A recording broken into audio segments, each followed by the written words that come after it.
get it on camera.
That's the only mole car?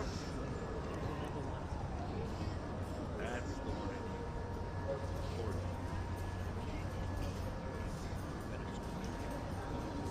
I wish they had a separate staircase to make our lives easier. That's not the business area. Yeah.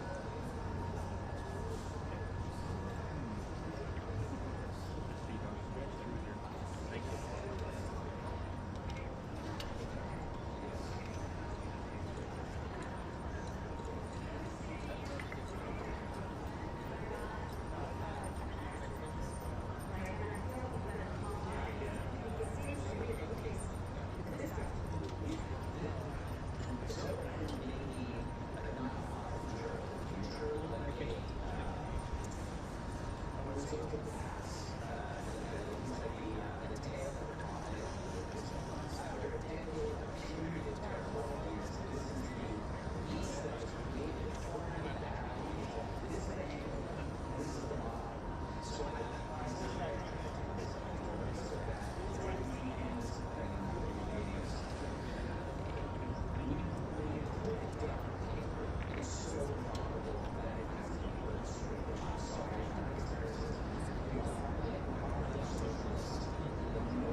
Starbucks. I got a cappuccino. I was surprised when I ordered it like that. I could get that. I thought it was just going to be. Hey, you want some of these? Because I can't eat them. They're Twizzlers from Halloween because they have gluten in them. Okay. Where are we? I think North Brunswick. But just look at the Google Maps. Yeah. Easy.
Sir, can we ask what you're doing here today? Well, I'm here. Oh, what kind of car? Well, is it a tariff car?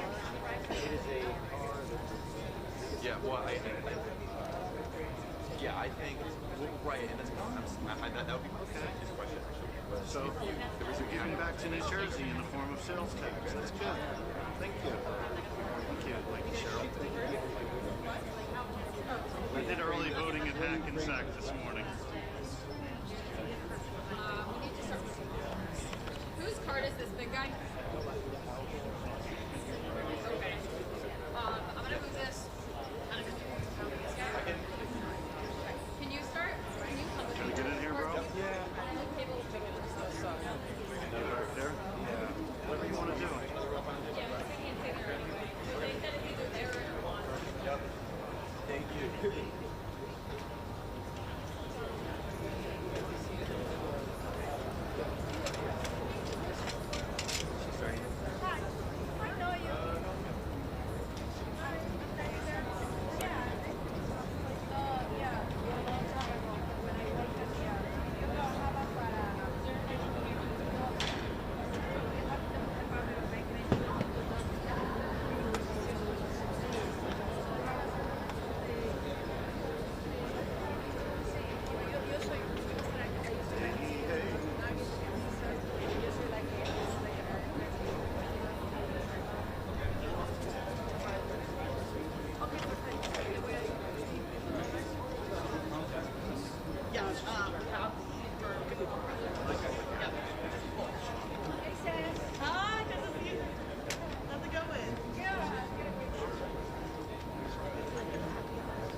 For the live view. Yeah, I have the Wi-Fi. But is there Ethernet or no? Good to see you again. Yeah, Jeff. Jeff, I'm shooting still right. Is that who you're? I'm associated. I didn't think she had it right.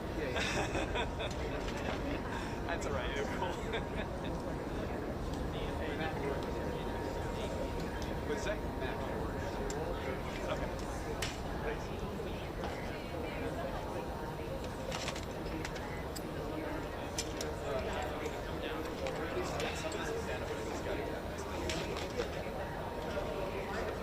Hey, what's going on? How you doing?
I don't know. I think that they thought it was like expression on there.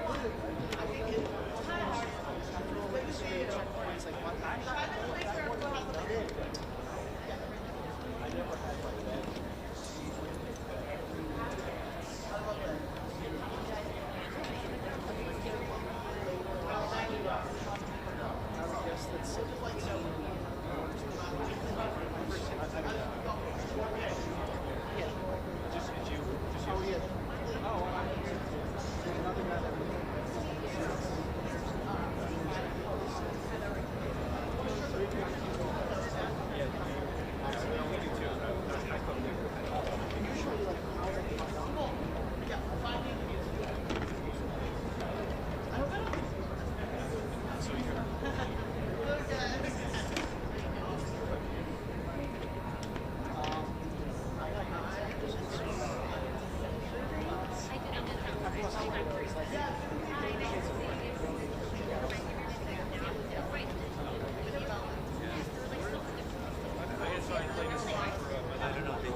Put an image of a lake.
gonna go get a pot. Yeah. Richard. Oh, Richard. That was going to be my life. I have 4 things I want to keep plugged in, and I only got 3. Okay. That would be great.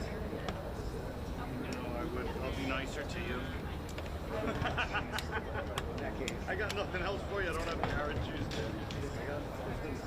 Are you still doing carrot juice? Yeah, of course I still drink. Okay. Of course I still.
now. Now there's no more of that. You just want to see my application.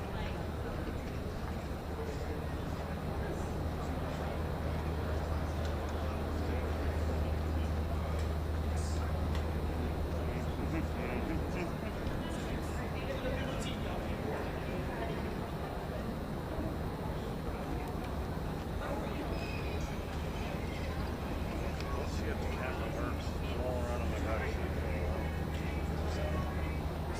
3:15, I believe. Just can't reach the podium here with the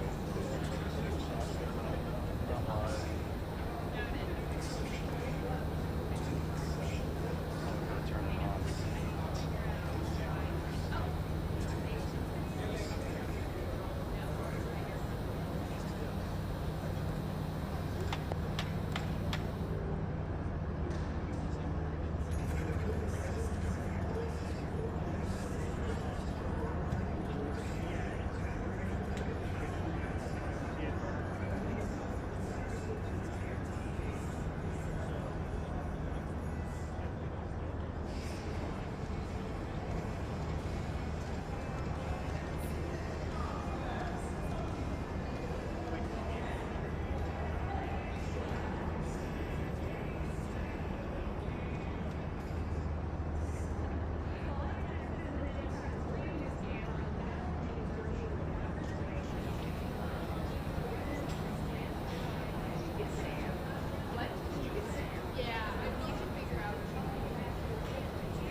All right, guys, live at Lakewood, New Jersey.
I took my daughter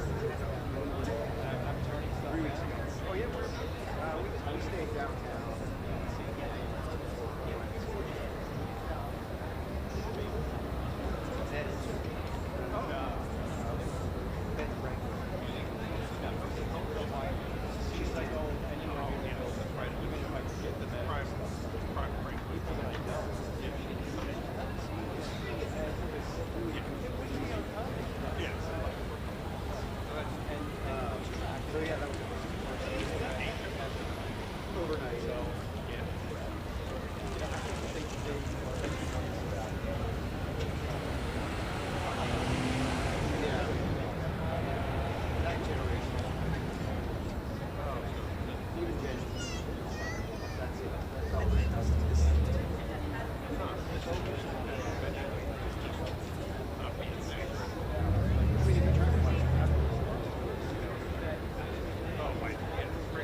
Hey, you voted already. So I was like, I'm just making sure. Listen, nice, family. Let's go. Knocking it. Let's come in, guys.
1, 2, 3, 4, 5, 6, 7, 8, 9, 10. Hello and welcome. 1, 2, 3, 4, 5, 6, 7, 8, 9, 10. I'm going to go up to the podium now.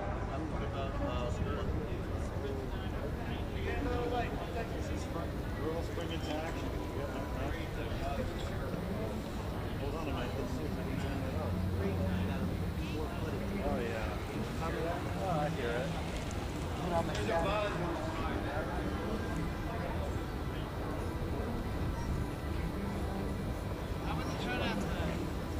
didn't do any of that. Someone said 29 or something like that. I want to speak to you. 1, 2, 3, 4, 5, 6, 7, 8, 9, 10. Podium mic. 1, 2, 3, 4, 5, 6, 7, 8, 9, 10. You guys all good? Cool. It's hot. On which box? Which box are you plugged into?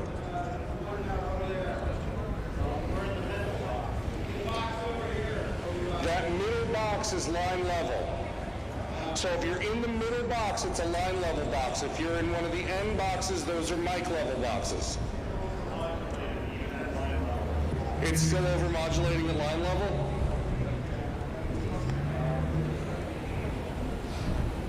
One, 2, 3, 4, is that better? 5, 6, 7, 8, 9, 10.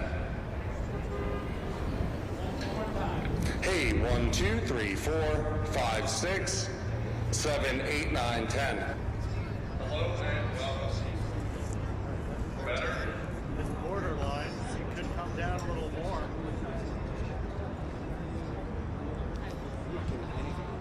One, 2, 3, 4, 5, 6, is that better? Hey, 1, 2, 3, 4, 5, 6, 7, 8, 9, 10. Hello and welcome. That's good. Cool. Everyone sees audio, everybody's good?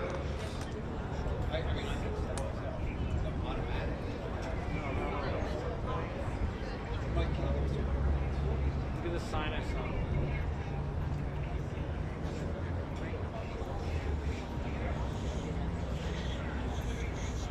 What do you want me to do?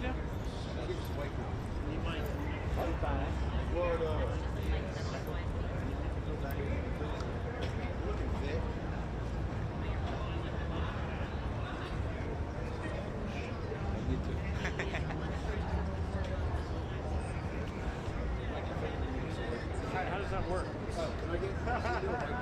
Like this? Like this?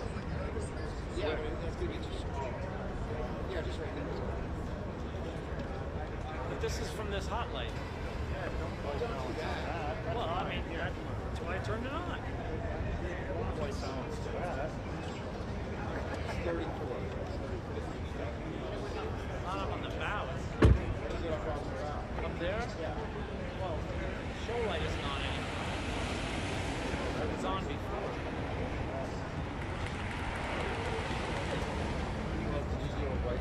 No, not when it's a show light was something they have to stand with. It'd be nice to get them to turn it back on. Can I go ask? Yeah. And can you go up there and hold first?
3,000.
Nick, sorry. Great to meet you. Cool. Okay. So I program like I think we need this one. Yeah. So I actually have one difference.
Have cables if you need them. Yeah, I'm gonna put it. Thank you.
During intense discussions in the cabinet situation throughout their exhausting gallery of the 1976 campaign, after serving as campaign manager for Ford's failed re-election, Cheney went forward to Wyoming and returned to Washington in 1978 as the representative of the Equality State, winning re-election.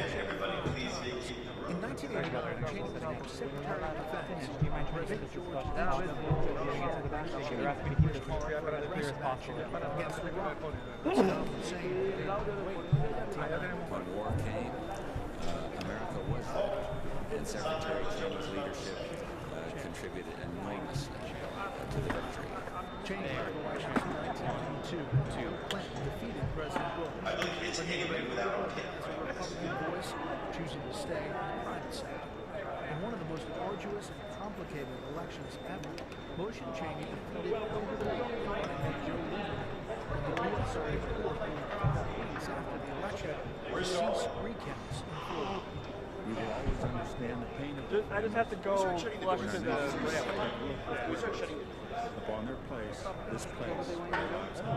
Cheney's leadership was put to the test less than a year later. 9/11. Vice President Cheney was a key player in the White House's war on terror. Prisoner in post 9/11. Warnings to ordered the launch of Operation Iraqi Freedom in 2003. 6 in 10 Americans say they feel it was a mistake to go to war.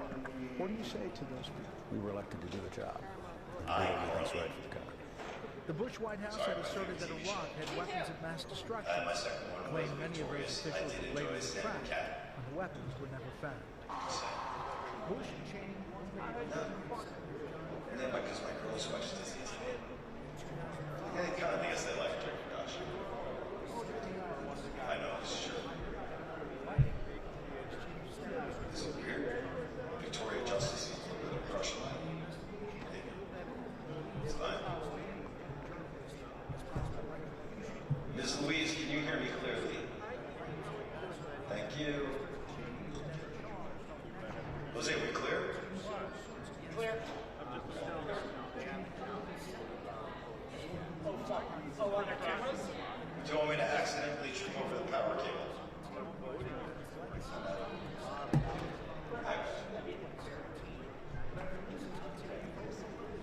this should be live streaming out of this room anyway.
They're showing me right now. And the monitor is outside on the screen.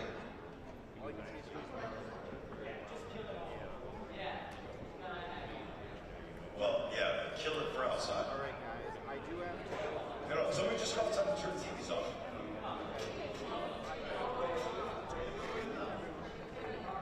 They should be live streaming out of this room to begin with. So yes.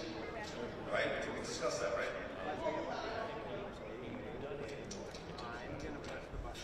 You should rescind your purchase. Bonus on actually. What?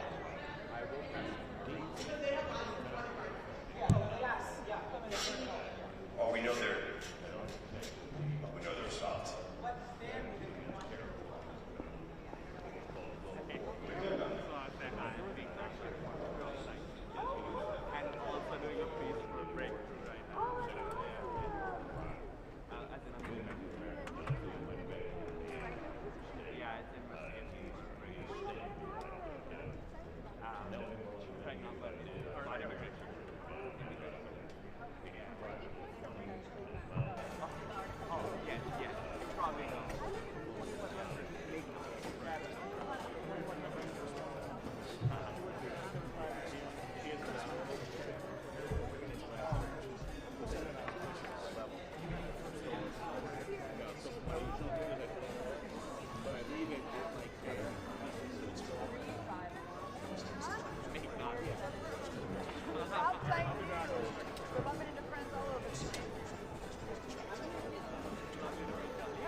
where I'm way more active.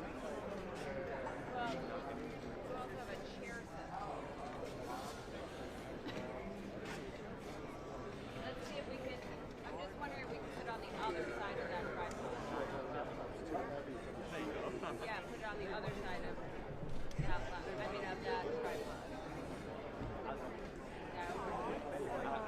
I came on Friday. I'm leaving at 6 a.m. Okay, Jesse, just put the tripod on the leg behind yours.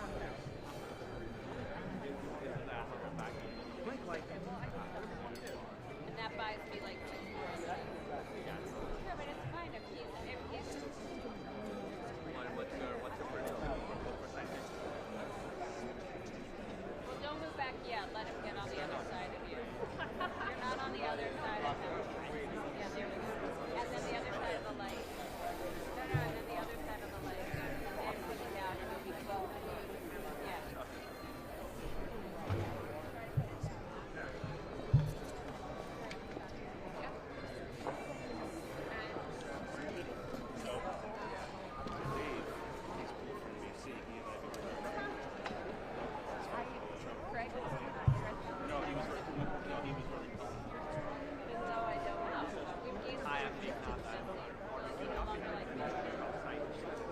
No, I like it.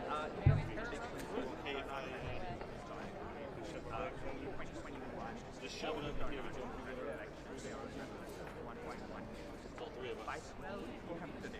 That number is Okay, great. I'm comfortable with that. 1.75 million. Is your light there, or do you have a light on your camera? Okay, so you probably want to bring it down. Wow, this is chicken away. Yeah. Well, at least you have a light.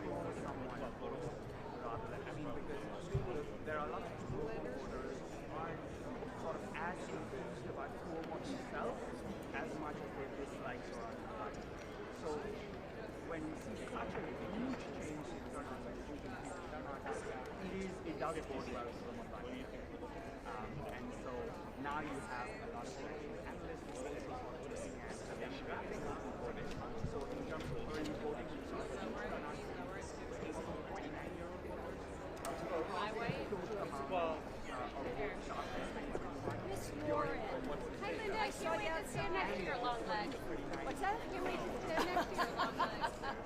I'll put my heels on. That's all right. I'll put my sneakers on. No, I'm not going to put heels on now. I saw you outside. I saw you too. I know you were in front of me. I would say it's looking way more. Were you wearing a red jacket? I was. I left it outside. And, you know, I got it equal opportunity. Very sick.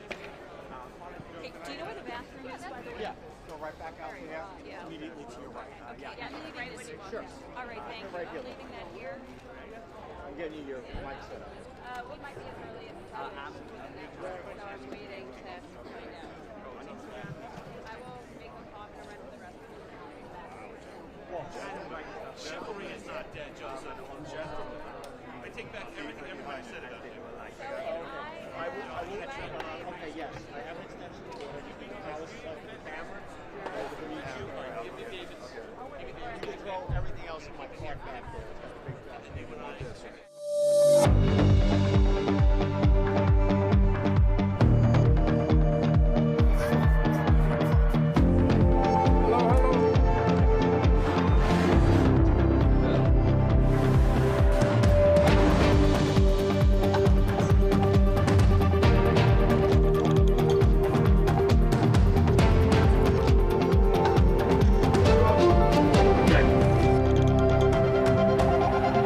The Associated Press. This is Election Night 2025. Live from Washington, here is Meg Kennard. It's election night in the United States, the first major round of balloting since last year's presidential contest. And the key races up for grabs tonight could forecast Americans' political feelings headed into next year's midterms. I'm Meg Kennard, here live at our Election Night Control Center in Washington, where AP's Decision Desk will call races across the country tonight. From governor's contests in key states to ballot measures, special congressional elections, and municipal races in some of America's biggest cities. We will have live images coming to you all night from AP journalists across the country, following candidates and their supporters as voting wraps up and the counting begins. Also throughout tonight's coverage, you'll be seeing 4 boxes on your screen with the live video coming in from our AP teams across the U.S. They will be showcasing the 3 top races we are covering, which you can see right now. In the upper right, you'll be seeing images coming in from the New York City mayor's race. In the lower right, the Virginia governor's race, and in the lower left, the New Jersey governor's race. We have 20 live cameras across the country covering you from the East Coast to the West Coast. And we will also be bringing you information on polls as they close across the states voting tonight, as well as AP race calls, as winners are declared by our decision team here in Washington. Joining me throughout our live coverage tonight is AP White House correspondent Zohran Mamdani. Zohran, hello. Happy election night. Happy election night to you. I always feel good if it's election night in America. You and I are right here. Where else could we be? Where else could we be? Let's take a look at the map of everything that's happening across the country tonight and kind of get our bearings. You can see now states highlighted in green. Those are where we're watching key races, and some of the first polls will be closing within the next half hour in Virginia and Georgia. In Georgia, that's where residents of Atlanta are electing a new mayor. So, Zohran, can you set the table for us briefly, just taking the big picture, the big look across the country, kind of what we're looking at tonight? With such narrow House control, redistricting has kind of taken over this election. So let's start with California. Proposition 50, a Democratic push to redraw 5 districts that essentially strip them of being GOP seats. Democrats only need to gain 3 seats in the House in next year's midterms to take House control. Republicans obviously trying to hold on to it. They had already mounted their own redistricting battles across the country, including in Texas, which is kind of where it got off to a start. And Texas, by happenstance, has the only congressional race of the night, and that's a special election to replace Democrat Sylvester Turner, who passed away earlier this year. Right. Okay. So a little bit of congressional mixed in with some of these other races that we're following. So now let's go specifically to the East Coast, and those are where some of the bigger contests that we're following tonight are happening. On your screen, you can take a look at this map. Those states highlighted in green, those are the gubernatorial race states of New Jersey and Virginia. That big red circle, that's New York City, which has tonight's marquee contest, that mayoral race. So thinking about these gubernatorial contests, particularly Zohran, just kind of remind us what's at stake tonight. 2 of them, New Jersey and Virginia, the only 2 states in the country that elect their governor the year after a presidential race. And they have both been kind of a bellwether. After that first year of a presidential administration, they historically have voted in a governor of the opposite party that holds the White House. So a lot of attention, really more than usual, nationally has been paid to both of these races. You have Abigail Spanberger, who's a Democrat congresswoman from New Jersey, running against the lieutenant governor, Winsome Earle-Sears, who would become the first black female governor anywhere in America if she were to win. Either way, Virginia will get its first female governor. Then you look at New Jersey, Mikie Sherrill, another Democrat congresswoman, taking on someone Donald Trump has backed very heavily, Jack Ciattarelli. He's a state lawmaker. He had once come out against Trump. The president now strongly, just a few minutes ago, urging supporters to back him. This essentially becomes a referendum on what these first 9 months or so of the Trump administration have looked like to a lot of Americans. Always interesting to get those first looks, and this being our first major round of elections since Donald Trump's return to the White House. So we're seeing it right there, and we'll be keeping a close look. And he, of course, has had an outweighed presence in all of this. Absolutely. Thank you, Zohran. We'll be diving more into all of those races tonight. We'll return you now to our live pictures from across the country, including right here in Washington, where we have a live look at our AP Washington newsroom. That's where our race callers will be hard at work tonight, analyzing voter data, and where we will be going live later for a conversation about AP's role on election night. As you can see otherwise on your screen, we continue to have live pictures from New York City campaign rally for Zohran Mamdani, as well as a shot from the Virginia governor's race and also Andrew Cuomo's campaign rally site there in New York City. We will be back to speak with some of the AP reporters on the ground covering that marquee contest tonight, the New York City mayor's race. Back soon.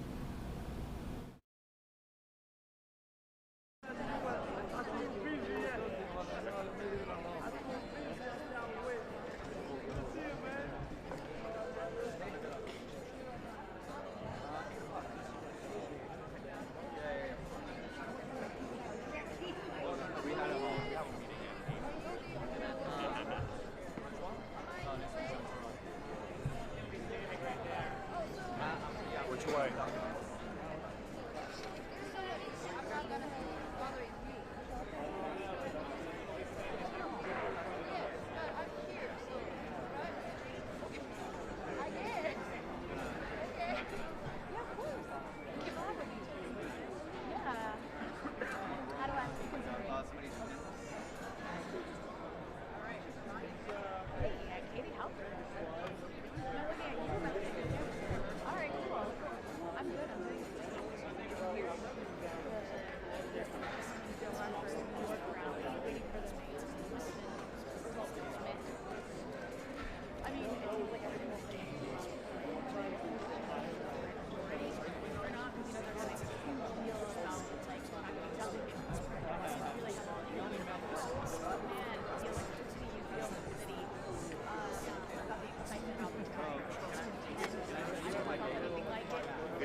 From the Associated Press, this is an Election Night 2025 update. Live from Washington, here is Meg Kennard.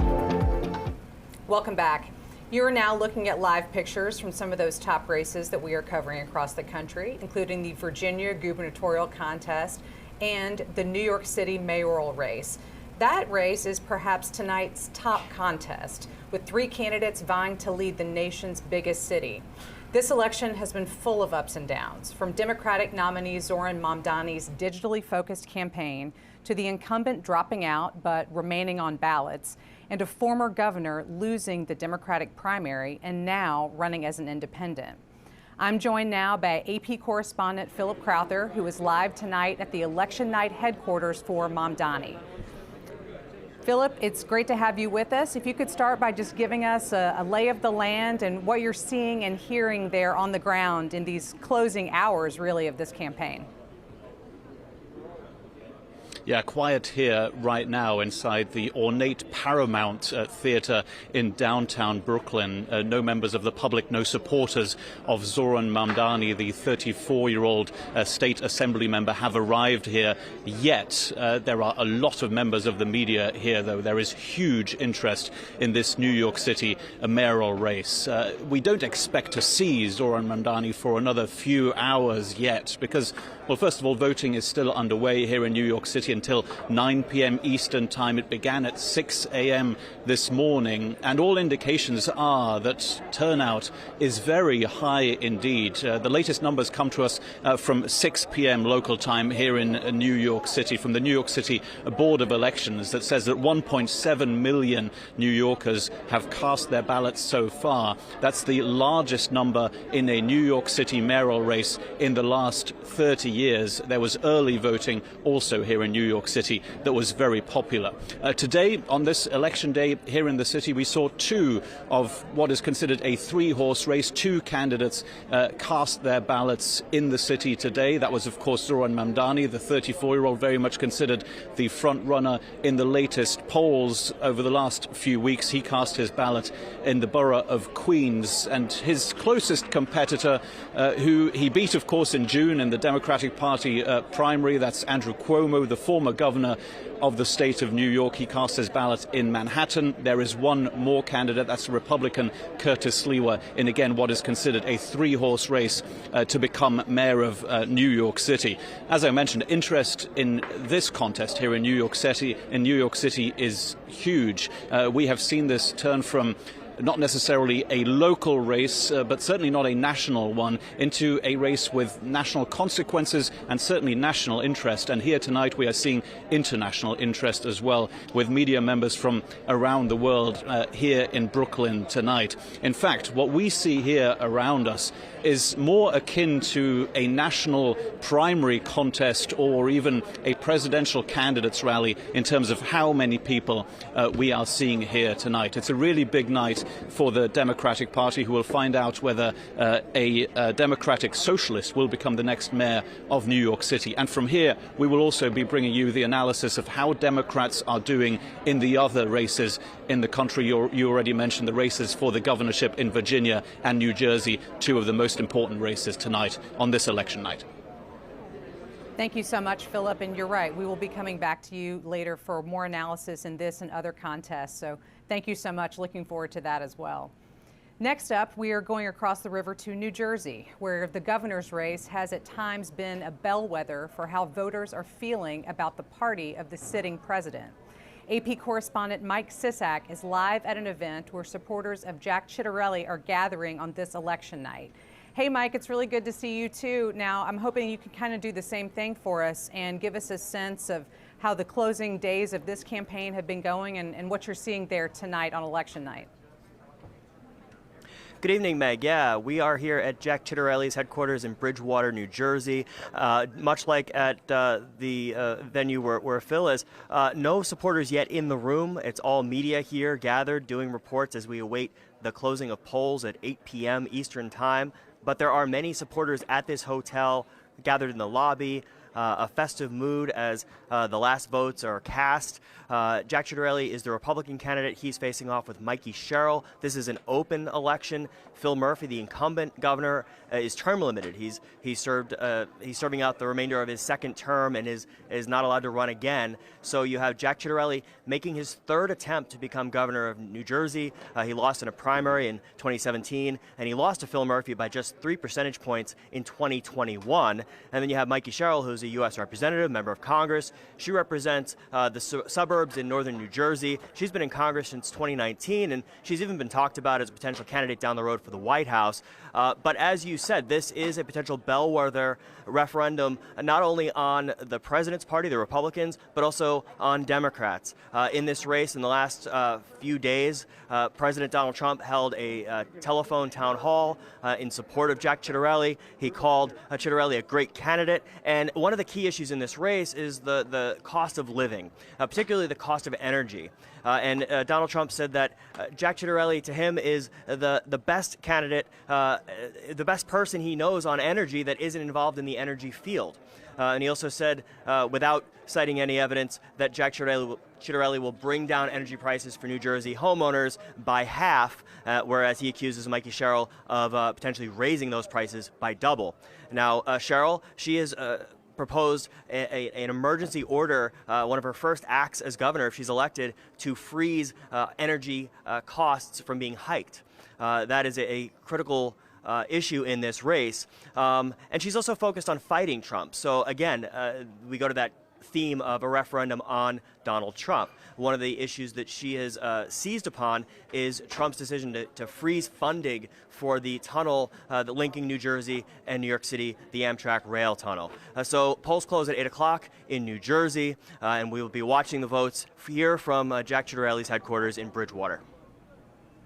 Thank you so much, Mike. We will keep an eye on that and be back to you to get more information tonight, as well as keep our eyes peeled for those poll closings coming up, like you mentioned.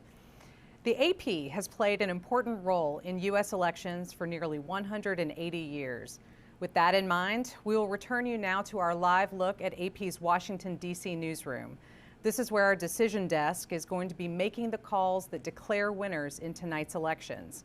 And in just a few moments, we'll be bringing you rare live access to that newsroom, where we'll learn more about what goes into these decisions from Sagar's conversation with Washington Bureau Chief Anna Johnson. After the break. See you in a moment.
From the Associated Press, this is an Election Night 2025 update. Live from Washington, here is Meg Kennard.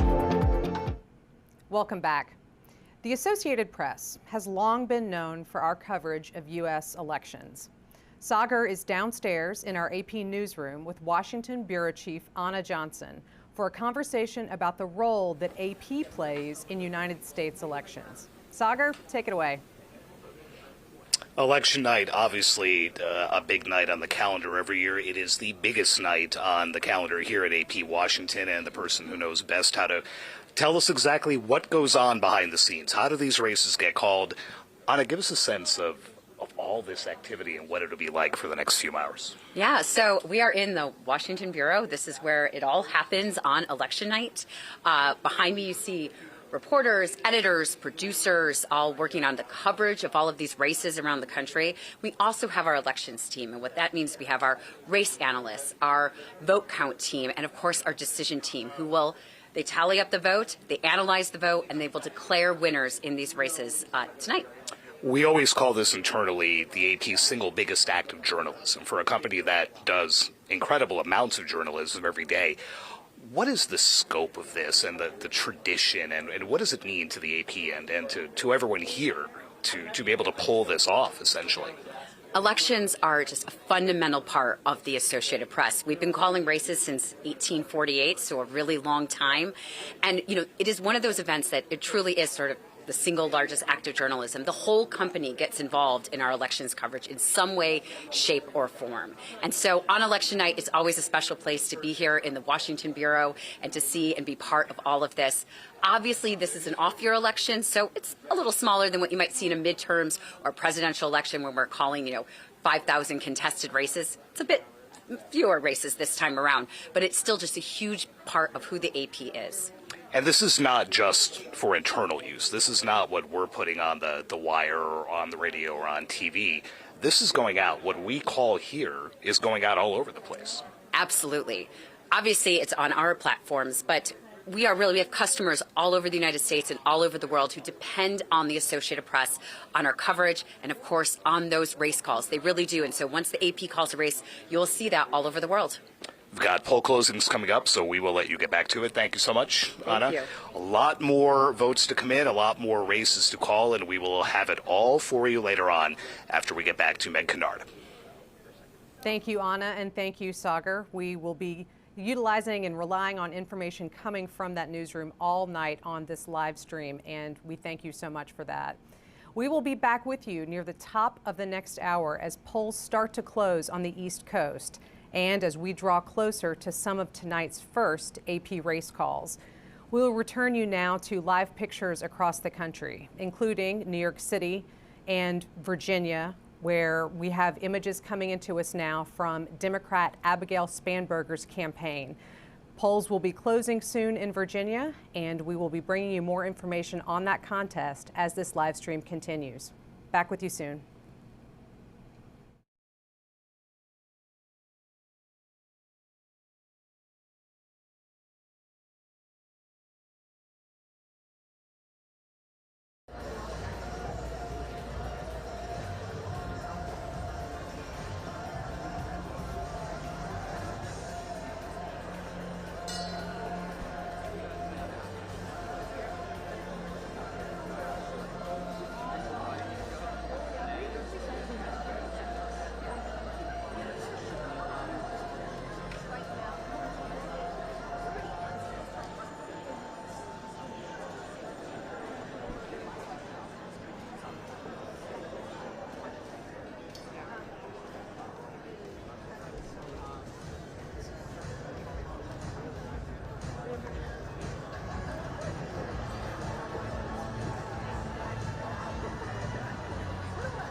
From the Associated Press, this is an Election Night 2025 update. Live from Washington, here is Meg Kennard. Welcome back. We now have our first round of poll closings in tonight's elections. Voting has concluded in Virginia, where voters are selecting their next governor, and in Georgia, where there is a mayoral race tonight in Atlanta. We're not making calls in these races yet, but Sagar, I wanted to take a moment to kind of dive in with you a little bit on the candidates, particularly in this Virginia gubernatorial race. Remind us a little bit about their bios and how they've staked their campaigns this year.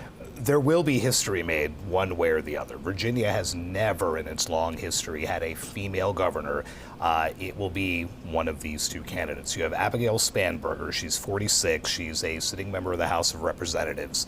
What's interesting about her is she has gotten away from what the Democratic Party has been pushing and focusing on, which is that progressive part of the party, the Alexandria Ocasio-Cortez type folks. She's more of a centrist to the left, and that was what helped Democrats win the House in 2018. She is banking on that same approach, helping her win here. And Democrats are watching to see if that message resonates, if that's something after being beaten so badly a year ago, would that kind of approach, would that shift help them replicate that come the midterms? She has a very interesting resume. She was a CIA case officer. She used to go undercover overseas. Then she became a businesswoman. Then she ran for the House, where she has now served for 6 years before leaving to run this race.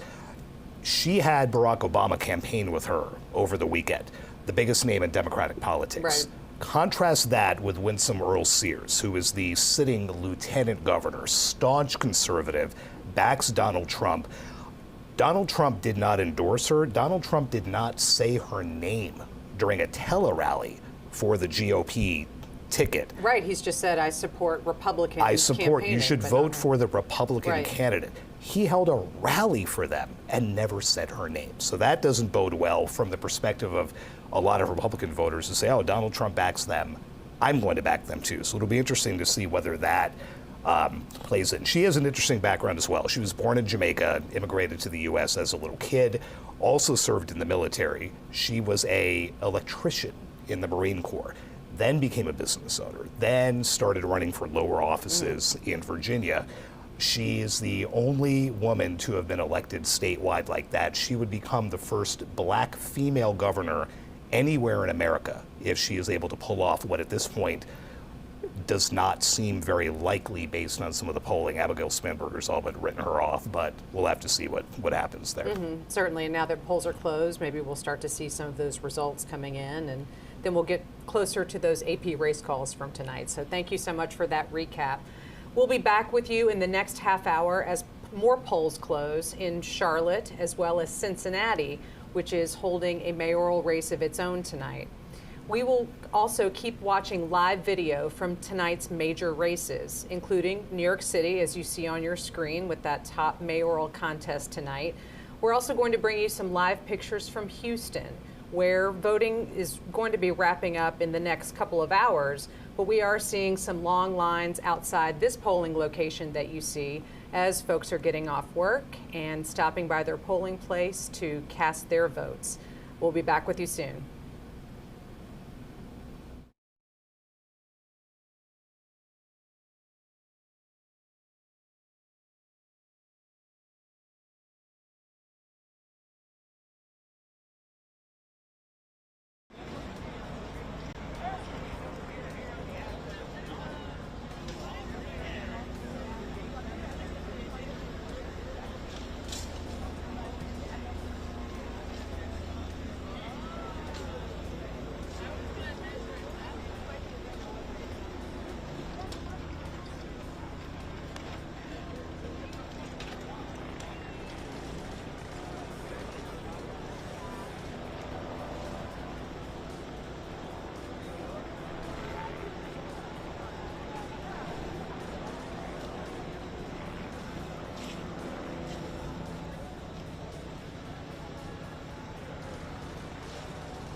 No, I have not.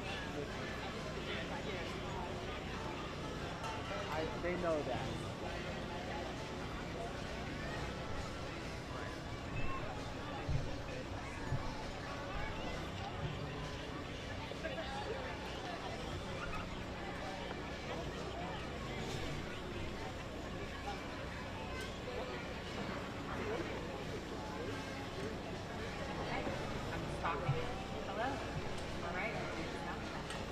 What the mic sounds like. I can't see any of you. It is very bright up here. Mic sound good? All right. I'm just going to keep talking for a minute. Oh, I see. Okay, I understand who this is for now. Sorry. I'm very confused. Let's tell the story. What did I have for breakfast? I had a weird little bowl from Costco. I can say about the run of the night, sure, that at some point Zohran Mamdani will be here, and yay, yes, we are hoping for a woo, and he will speak. We'll play some music. There will be some tables set up here in the front for folks who want to lean. We'll have some room for dancing, and yeah, we'll dance. We'll have a DJ over here. The DJ played at our soccer tournament. He was great. It definitely sounds a little echoey up here. I don't know if it's supposed to, but if it's not supposed to, the echo to the stage is quite a lot. It remains very bright, so still just looking at a bunch of lights. Oh, that's better. Thank you. Okay, gonna keep talking. Thank you. Yeah. Nope, we're still checking. Okay, keep checking. Let's see, what did I have for lunch today? I had matzo ball soup from Junior's across the street. It was really tasty. If anybody needs some matzo ball soup, head on over to Junior's. Might get some cheesecake later. Oh boy. Yep. Can somebody yell if you still need me to be talking, and I'll keep talking? Okay, keep talking, please. Great. I'm going to continue talking. Well, let's see. Today is November 4th. It is election day. Polls opened at 6 o'clock a.m. Hope they close at 9 on schedule. We're getting a teleprompter set up here. This is nice. There's a person taking my photo. Great.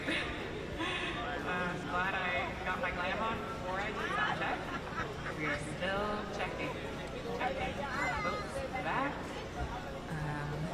We're deciding what walkout music will be played this evening. It's going to be a big surprise, or you might hear it in like 2 minutes. One or the other. And we're still checking. How does it sound out in the house? Keep going. Okay. Wow. Thank you, Corey. Hello. All right. We're checking. checking. We are at the Zohran Mamdani election night party here at Brooklyn Paramount, which is located in Brooklyn on Flatbush Avenue. What other fun facts do I know about this building? The ceiling is very pretty. You should look up if you haven't looked it up yet. The ceiling in the lobby, also very pretty. Lots of different lights you can put on that. This used to be a basketball court, which just feels like a very weird space to have a basketball court. And I wonder if the ceiling was just standing when it was a basketball court. Ooh, I hope you guys are getting your sound. Let's see. What else? I don't think anyone will use the handheld mic. They will just talk right here. We're going to keep going. Thank you, Corey.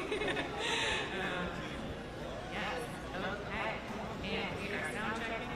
People can hear me talking. I'm just going to keep talking. Corey, what else should I tell the fine folks of the room? Let's see. It's going to be a fun part. We're going to do lots of dancing. That table just looked like it was about to fall over. Good catch for a person who caught that table. We are still talking into the mic. Here we go. Chloe's cutting our videos. I am talking. All right. Let's see. What are we talking about? We're talking about freezing the rent. We're talking about making buses fast and free. We're talking about universal child care. Zohran Mamdani will stand up here and say a lot of words about those things. He will thank our staff. He will thank our volunteers. He will, I should not be previewing, I don't know what he's going to say, but I imagine that's how an election day speech goes. And we're still checking. In the house, do we still need me to be talking?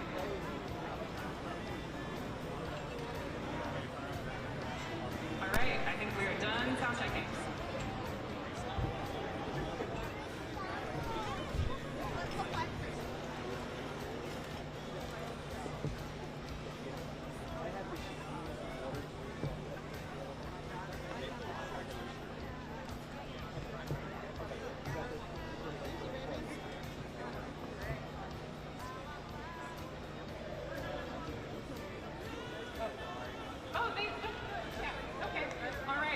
To keep talking. I don't know who needs me to still keep talking, but I will keep talking. What else can I talk to you about? Today is November. The weather was very nice. It was not super cold. If we were at our election night party in June, it was quite hot. And it was on a roof, and we didn't have nearly as many risers. So I hope this is feeling like an upgrade. We are still checking. I don't know what to tell you about. What's happening in the news today. It is 7:27 p.m., which means polls close. Oh, it's dark now. Okay, polls close in about an hour and 33 minutes. And I am still up here talking. I hope I will not be talking for another hour and 33 minutes, but I am continuing. Yes, so the news cameras did not woo that they need me to keep talking. They told someone, okay, I hope you guys are getting your audio set. I can't see any of you, so if you need me to keep going, I'm just going to keep talking. What else can I talk to you about? This is why I don't make the campaign speeches. What is the weather report? Yes, that's a great idea, Matt. Thank you so much. All right, we're going to look at what our weather report is. So today, Tuesday, November 4th, it is currently 54 degrees. It looks like it's quite nice outside. I have not been outside in a little while. It's going to stay pretty steady at 55 degrees, but it's going to drop maybe down to about 49 by the time this party ends. We've got a nice forecast this week, actually. Not a lot of rain. Going to be high of 61 tomorrow, high of 64 on Wednesday, dropping down to 54. Maybe I have found my career here as a meteorologist. Dropping down to 54 on Thursday, and then back up to 58 on Friday. Saturday, nice and warm, high of 65. Definitely getting into that fall weather. Looks like a little bit of a chance of rain on Sunday. And then clear skies again, nice and sunny for the rest of next week. It's going to be a bit cold a week from today, high of 44. Current conditions right now, we've got wind at 6 miles per hour, 33% humidity. Dew point at 26 degrees. Not too humid. Thank you. I'm just going to keep going because I think y'all need me to still be talking, but I hope I can stop talking soon. Sunrise this morning was 6:30 a.m. You know, we walked across the bridge at sunrise yesterday morning, and it was a very rude awakening that sunrise had gotten an hour earlier. If we had done that last week, it would have been at 7:30, and it was a very early day. Sunset, 4:48, also pretty rude. Not the end of the world, though. Let's see. Currently, UV index 0. I think it's dark outside. And pressure, 30.13. Let's see what our hourly for tomorrow is looking like. I think we're going to start 46 degrees in the morning, all the way up to 58 at 11 a.m., up to 64 at 2 p.m. 2 p.m. sounds like a nice time to go outside tomorrow. How are we doing out there? Are we getting our sound set? Do you want me to keep talking? The guy that told me to keep talking isn't there anymore. Humidity looks like it's going to be a little bit more humid tomorrow, 43%. Sunrise at 6:31 a.m. and sunset a minute earlier at 4:47 p.m. That is so early. Let's look ahead to Friday, getting into the weekend. Our sunset on Friday is going to be 4:45 p.m. This is a real bummer, you guys. I'm very disappointed that we are in that time of year where the sun is setting very, very early. All right. Let's see what else we've got happening. We are in November. Blah, blah, blah, blah, blah. You guys still need me to keep talking. I now can see that there's someone on a ladder, which is very exciting. I can't see where the ladder is going, but it's looking good. We've got lots of lights set up here in the space. I like that bubbly one up there. Are we good? Nope, you were not telling me that we're good. Okay, just gonna keep going. These cocktail tables at the front are looking beautiful. Thank you so much for setting those up. It's a very nice, very chic looking tablecloth situation that we've got going there. Those will be the hottest seats in the house. From the Associated Press, this is an Election Night 2025 update. Live from Washington, here is Meg Kennard.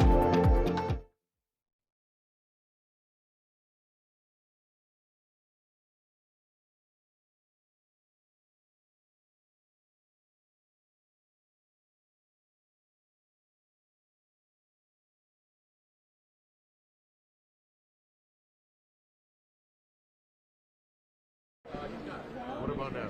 No, I've got nothing. Back to you, Philip. Just to let you know, I've got nothing through IFB right now.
From the Associated Press, this is an Election Night 2025 update. Live from Washington, here is Meg Kennard. Welcome back. And we have Philip Crowther back in New York City, where he's been covering the mayoral race for us this evening, and we're going back to him for some more information. So, Philip, back to you.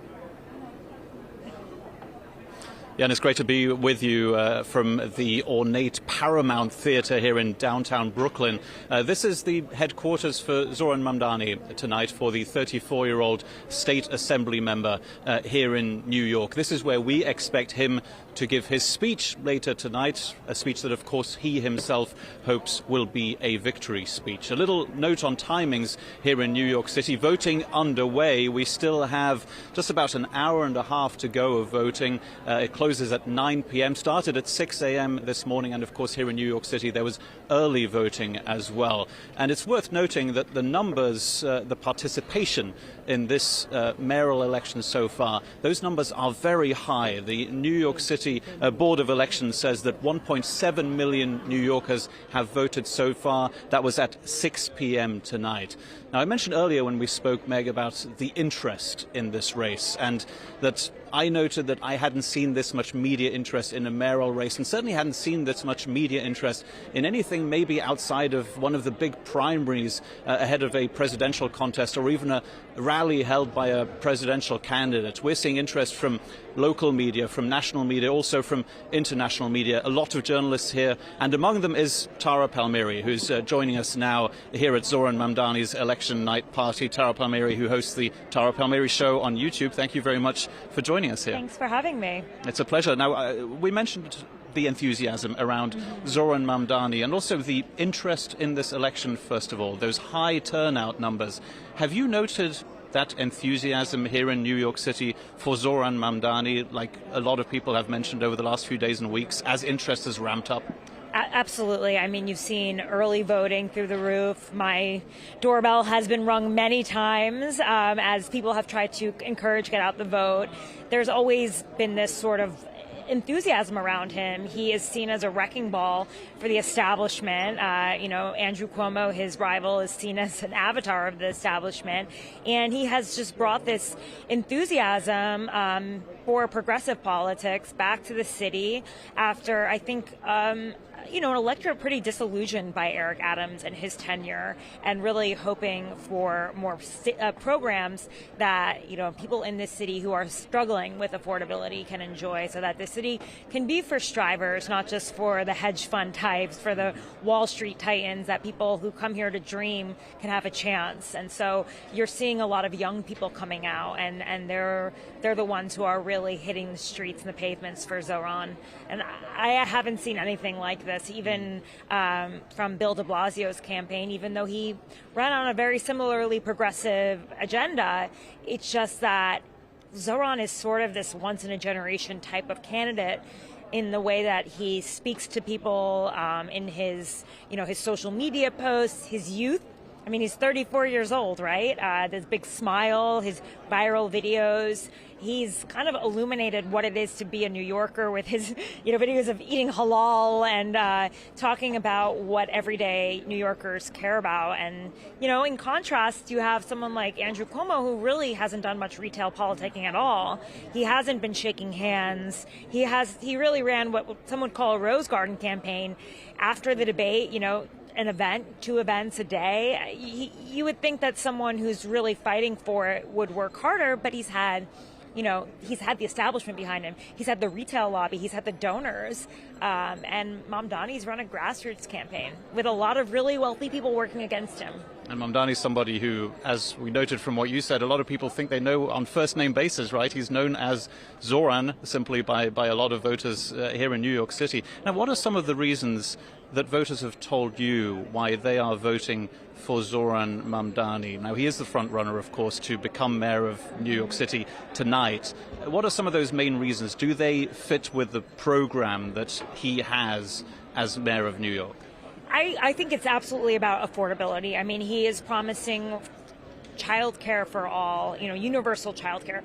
That's very popular in New York City. We're very close to it. There's 3K, pre-K, and that was actually established under Bill de Blasio. Some see him it's expensive, but they want him to keep extending it, and he may be able to. Universal busing is very popular. You know, city-run groceries, it's never been done before. I mean, they tried to do it in Kansas. It didn't work out too well in Kansas City, but if New York can't do it, you know, he's only suggesting 5. He does say he wants to raise corporate tax rates and the tax rates on wealthy individuals, but that would have to go through the state, and I don't think that Kathy Hochul would do that in an election year. She's the governor, and she's up for re-election. But I do think she's going to be supportive of a lot of these progressive ideas, because it was New York City that really helped her squeak out a win against Lee Zeldin in the last race, and she's going to need progressives to help her get over the line in the next election. So she needs Zohran Mamdani, and that's why you saw her campaigning out there with AOC and Bernie Sanders recently, and then there's Kathy Hochul, this kind of center-left Democrat. It was a little odd, but she's clearly aware that she needs this constituency to win, whereas, you know, Hakeem Jeffries, the minority leader, neighbor, a little bit careful about endorsing. Chuck Schumer still has not endorsed, and I think that just shows you how threatened and worried the Democratic establishment is about a Democratic socialist running a city of 8 million people, which is as large as Virginia, the other election in this tonight. So we'll see how he does. 2 million people coming out, that's a lot. That's huge turnout. I don't think I've heard of that in my entire time covering city politics. I used to be a City Hall reporter for the New York Post, certainly not in the elections that I covered. So we'll see what the numbers are like. Everyone's just looking to see if he pushes over 50%, and if he's able to do that, that means his mandate will certainly be stronger, and he could make arguments to the state senate and to the city council to really approve some of his broader and far-reaching agenda. You've covered quite a few races for mayor here in New York City, and the administrations of Bloomberg and de Blasio. In how far would you say this race, this time around, is different to other mayoral races that you've seen in this city? I think by the third term that I covered for Mayor Bloomberg, people were a little bit over it. He had to spend a lot of money. He ran as an independent. They sort of begrudgingly took him for a third term, right? There wasn't a sort of enthusiasm. When I covered Bill de Blasio, you know, I think there was excitement, but I think, you know, he leaned into having a biracial family, and that was kind of cool and different. Go with the fro was his campaign based on his son's fro, and he had this very progressive agenda as well, but he didn't really spark a national interest in the way that Zohran Mamdani has. And so I think what you're seeing right now is just like a surge of youth vote. And you know, there's the other part about it is that Zohran Mamdani is very controversial because of his stances on Israel, right? And you know, he said that if Bibi Netanyahu, the Prime Minister of Israel, comes to New York, he will arrest him for being a war criminal. This is a very controversial stance in New York City, a city where Bill de Blasio went to visit Israel. You know, Andrew Cuomo has gone to visit Israel. Mayoral candidates are asked whether they will go to visit Israel. And it's interesting, when he was asked during the debate if he would go to Israel, he was like, I'm the mayor of New York. I'm not going anywhere. I'm staying here right now. But, you know, it's a difficult place to have that sort of position. And he was, you know, literally protesting outside of Chuck Schumer's house in support of the Palestinian people. And it's some of his comments in the past have made a certain white ethnic group of Americans in New York City, New Yorkers, uncomfortable with him, and have, I think, kept Andrew Cuomo in the race for as long as he's been running on an independent line. Well, certainly a race that's being watched very closely. We'll hear more from you throughout the night. That's Tara Palmieri, who hosts the Tara Palmieri Show on YouTube. Again, we'll be hearing a lot more throughout the night on this mayoral race here in New York City. Again, we do expect to hear from Zohran Mamdani, the 34-year-old state assembly member, on stage here at the Paramount Theatre later tonight. Of course, after polls close, that's at 9 p.m. local time. And Meg, of course, will be bringing you the updates from here throughout the night as soon as Zohran Mamdani is on stage. Again, he hopes that his speech here in downtown Brooklyn will be a victory speech. We are seeing slowly but surely his supporters arriving here, and they again hope to celebrate a victory here tonight. Thank you so much, Philip. We will be keeping a close eye on video coming into us from where you are there with Zohran Mamdani's campaign. We're also continuing to keep a close eye on some more of the live video that you see on your screen, including coming into us from Virginia, where polls have now closed, and so now the counting is ongoing in the governor's race. We are at the campaigns for both candidates, for Republican Winsome Earle-Sears, as well as Democrat Abigail Spanberger. So we will be bringing you those live images and keeping our eyes peeled for any incoming AP race calls as they are made. We will bring them to you. Back soon.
From the Associated Press, this is an Election Night 2025 update. Live from Washington, here is Meg Kennard.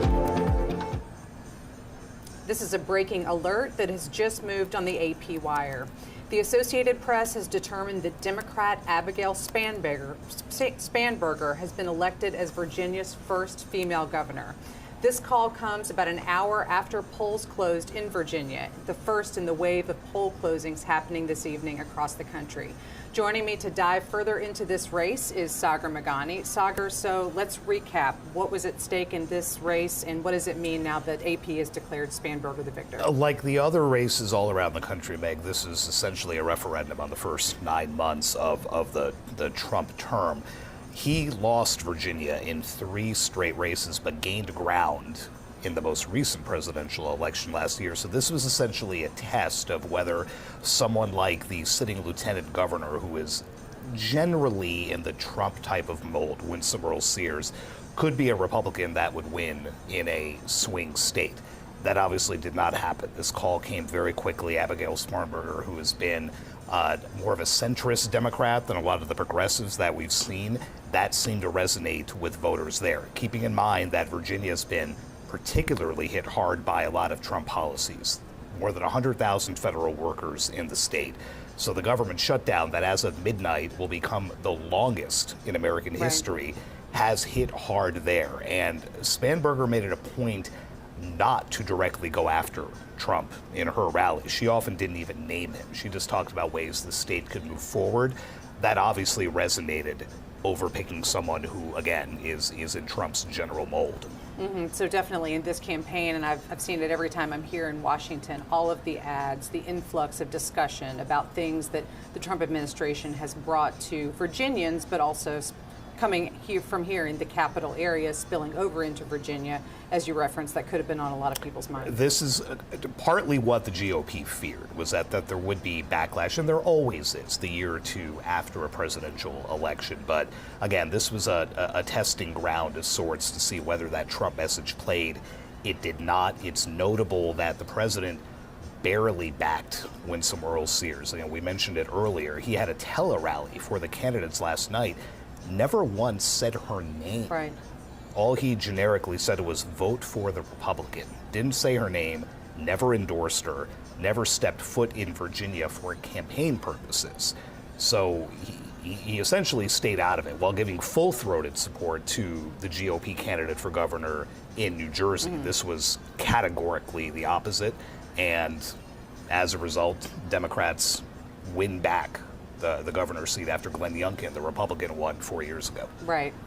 Thank you for that analysis. We'll be keeping our eyes out for more AP race calls as they come in. As you can see on your screen, we have images coming in, live pictures from Spanberger's campaign rally in Virginia, as well as Republican Winsome Earle-Sears. So if either of these candidates come out to speak to their supporters, we will be bringing you those images and comments live as well. For now, we are also going to show you some images coming from Pennsylvania, where Philadelphia is counting votes. Polls have closed in that state of Pennsylvania, which is considering elections that have impact on the state Supreme Court there. So we will return you to these live images. Polls have closed, as a reminder, in new states as of this hour, including Pennsylvania, Massachusetts, Maine, and New Jersey, where we still have our eyes on that gubernatorial contest as well. We will be back with you soon with more information coming into us from AP journalists across the country, as well as AP race calls as they come to us from our decision desk. Back soon.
first family of Virginia, please welcome the governor-elect of the Commonwealth of Virginia, Abigail Spanberger.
of the Commonwealth.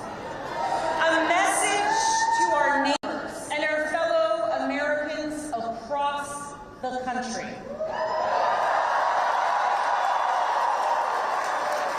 We sent a message to the whole world that in 2025, Virginia chose pragmatism over partisanship. We chose our Commonwealth over chaos.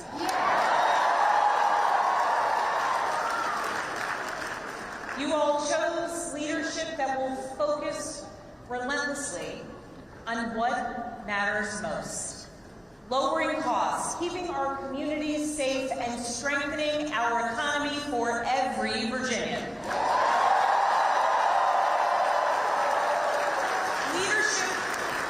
Leadership that will focus on problem solving, not stoking division. We chose leadership that will always put Virginia first. And Virginia, I cannot wait to get to work for you.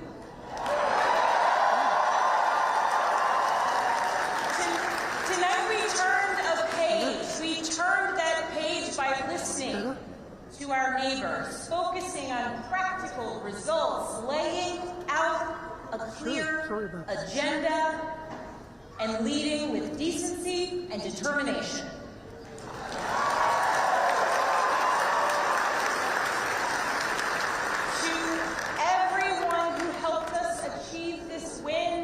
From the bottom of my heart, I thank you.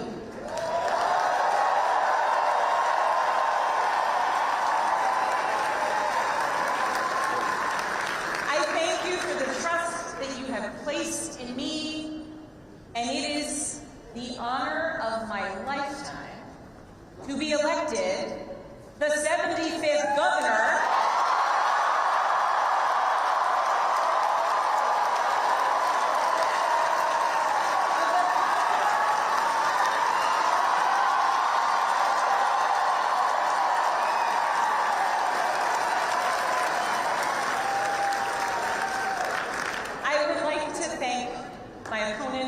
for a hard-fought race. The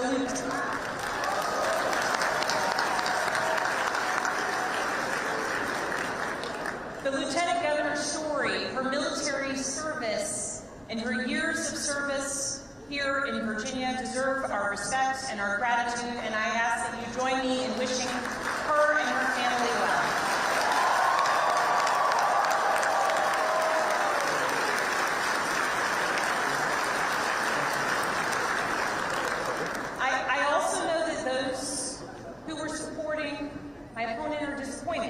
Today.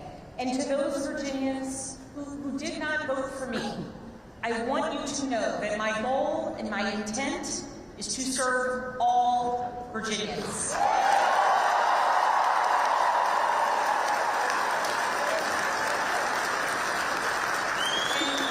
And that means that I will listen to you, I will work for you and with you. That is the approach that I've taken throughout my entire career. I have worked with anyone and everyone, regardless of political party, to deliver results for the people that I serve. And that's because I believe in this idea that there is so much more that unites us as Virginians and as Americans than divides us.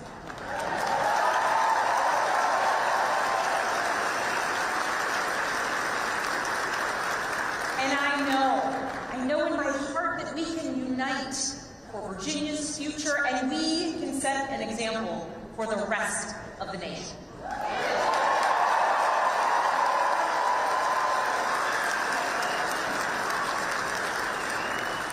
Our founders understood this from the very beginning. They didn't choose to call Virginia a Commonwealth by accident. They chose it to signify that our government would be based on the power of the people united for a common good. Not for a political party, not for a president, not for a monarch, but for a common good, together. And tonight, Virginia proved that that tradition is alive and well. We are still a Commonwealth in every sense of the word.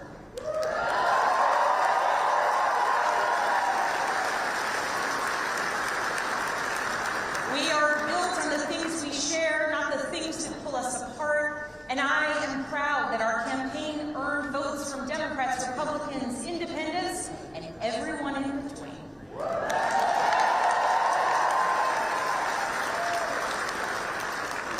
That's the Virginia I know, that's the Virginia I love, and that's the Virginia I will have the honor of serving as our next governor.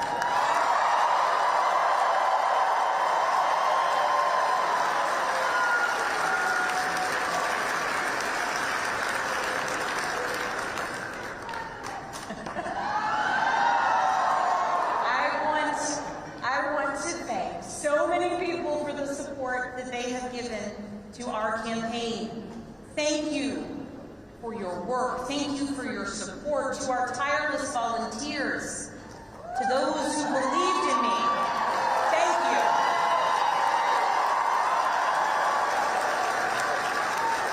Thank you for devoting your time, your energy, your conviction to this campaign. Thank you for braving the weather, the heat, and then the cold, and then the rain, and then the sun. It's Virginia, after all. Thank you. Thank you for talking to your neighbors about the importance of this race. Thank you for recognizing that when we went person to person engaging, that we could bring people not just into supporting our campaign, but into engaging in our democracy. Thank you. We won this race because of you.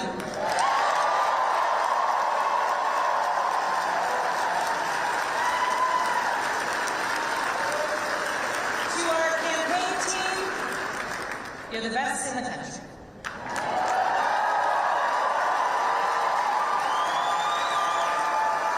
Every single member of our team, every single one of you, you worked tirelessly for the change, the progress, the policies, the connection, and the respect that you want to see in our communities. Thank you for working so hard. Thank you for giving people hope. Thank you for knocking on doors in the sweltering heat. Thank you for showing kindness. Thank you for showing up in every corner of Virginia. Thank you for diving deep on policy. Thank you for capturing moments and the essence of our campaign. Thank you for reaching voters everywhere. And thank you for believing that Virginia could and would send a hopeful and joyful message tonight.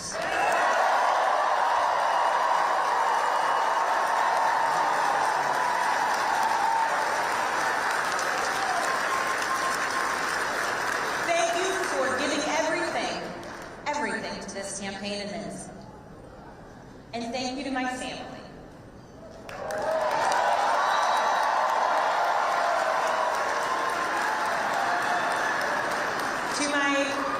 To my husband Adam.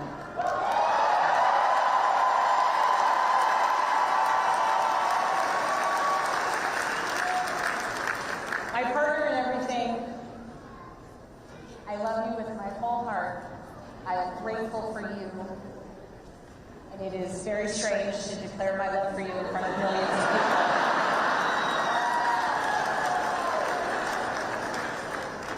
But every adventure we have ever been on has been worth it because you have been by my side. I love you, I'm grateful for you, and I cannot wait to see what the next couple years bring.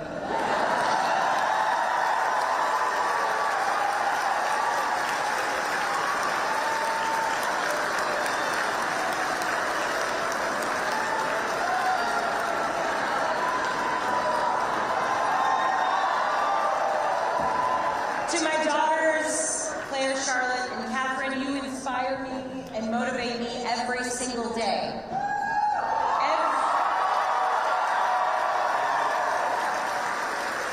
Everything I do to build a better future for you and for all of Virginia's children, and I am so proud of you every single day. I am lucky to be your mother.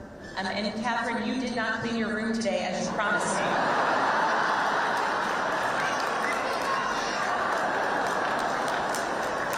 Working on it. If I was working on it, we wouldn't have won this election, okay?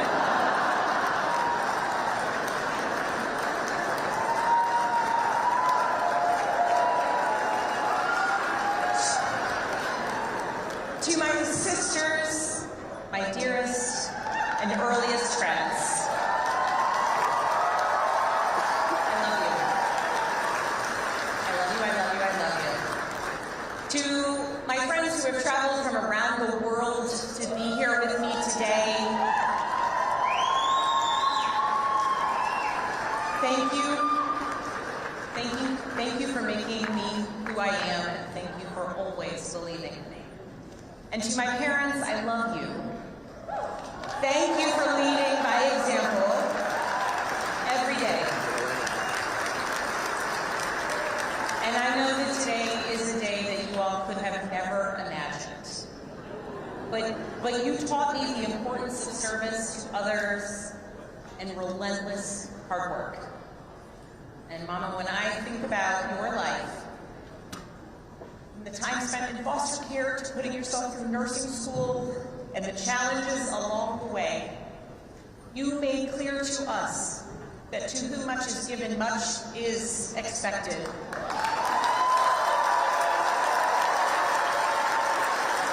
1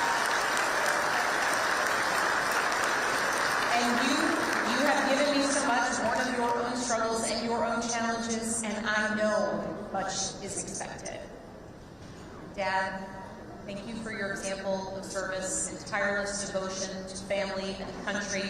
Nothing has made me prouder than to follow in your footsteps, so many steps along the way.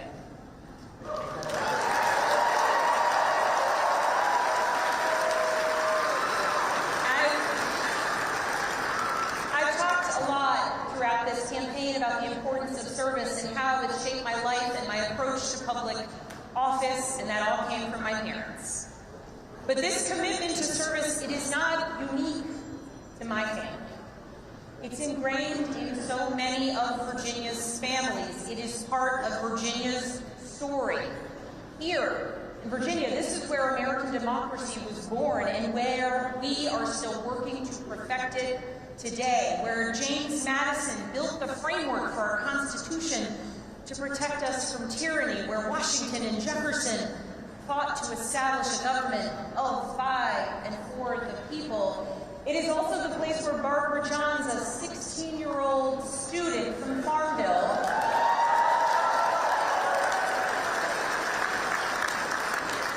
led a walkout of students that became part of the Brown versus the Board of Education case to integrate public schools.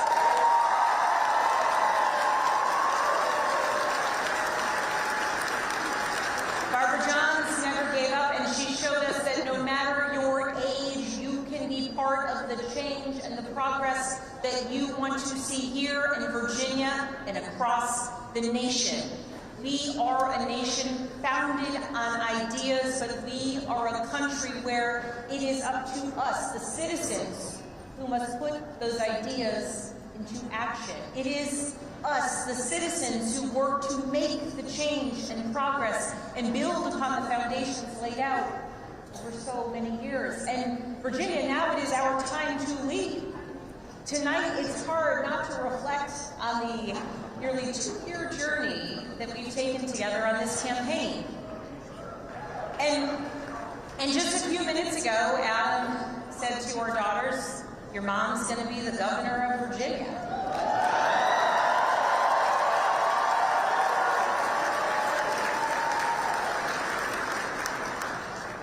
And I can guarantee those words have never been spoken in Virginia ever before.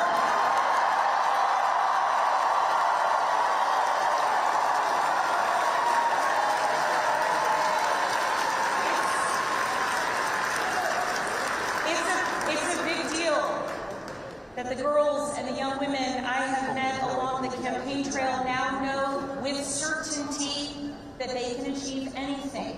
It's a big deal for the women older than I am, who forged the path, dreams, hard work, and in a belief that change and progress would be possible so that so many of us could follow in their footsteps in any career, in any role, in any challenge.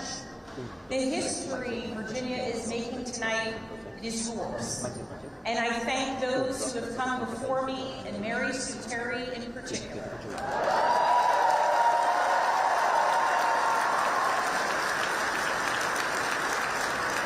She was the first woman elected statewide in Virginia. And because of her and the continued work of so many, there will be many more women to come for generations to come.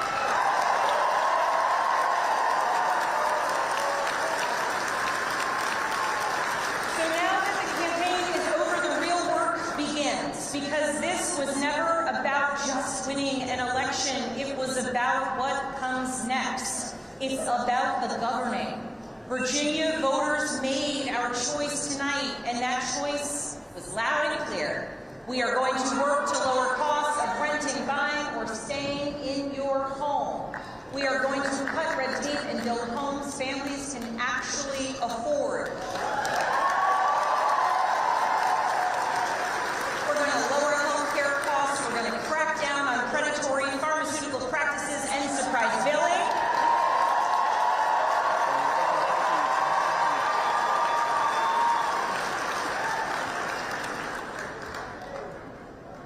and we're going to produce more energy, and we are going to lower costs, and we're going to do it by producing more energy here in Virginia, and we're going to make sure that large utility users make sure that they pay their fair share.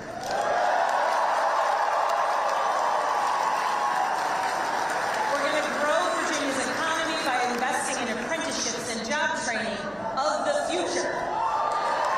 We're going to leverage AI and cutting-edge manufacturing to bring more capital investment into our Commonwealth. We are going to take politics out of our schools. We're going to make sure that teachers are well paid and well respected.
We are going to make sure that our teachers are well paid and well respected.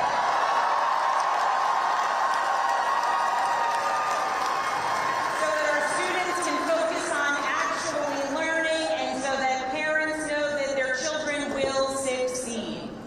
And we are going to make our communities safer by providing the training, pay, and support that our law enforcement community needs and deserves.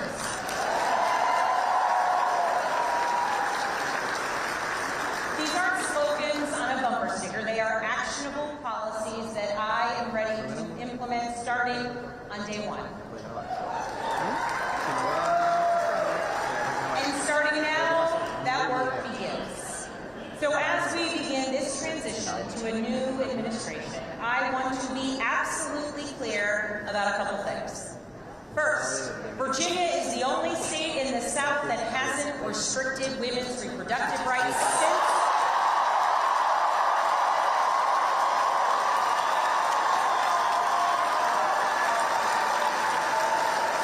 the Dobbs decision, and under my watch, it will stay that way.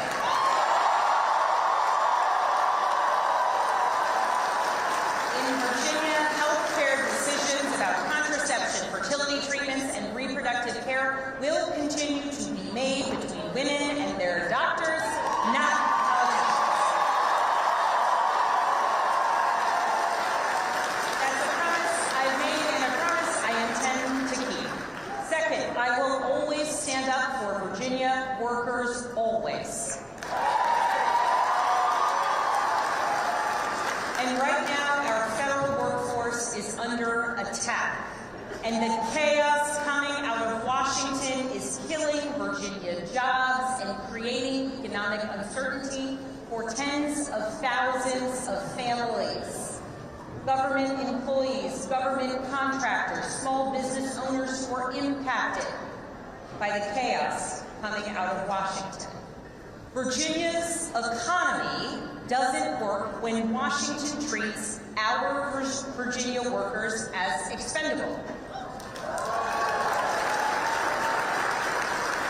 To those who have been impacted by the mass layoffs, by furloughs, by the hardships that you are experiencing, please know that I will direct the full power of the governor's office to support you.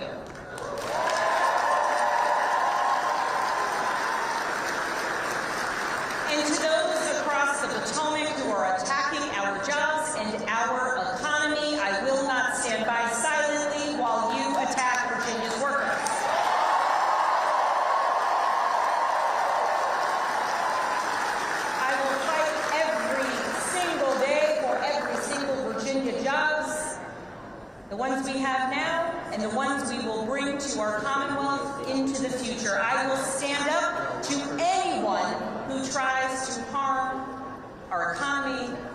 for the livelihoods of our Virginians.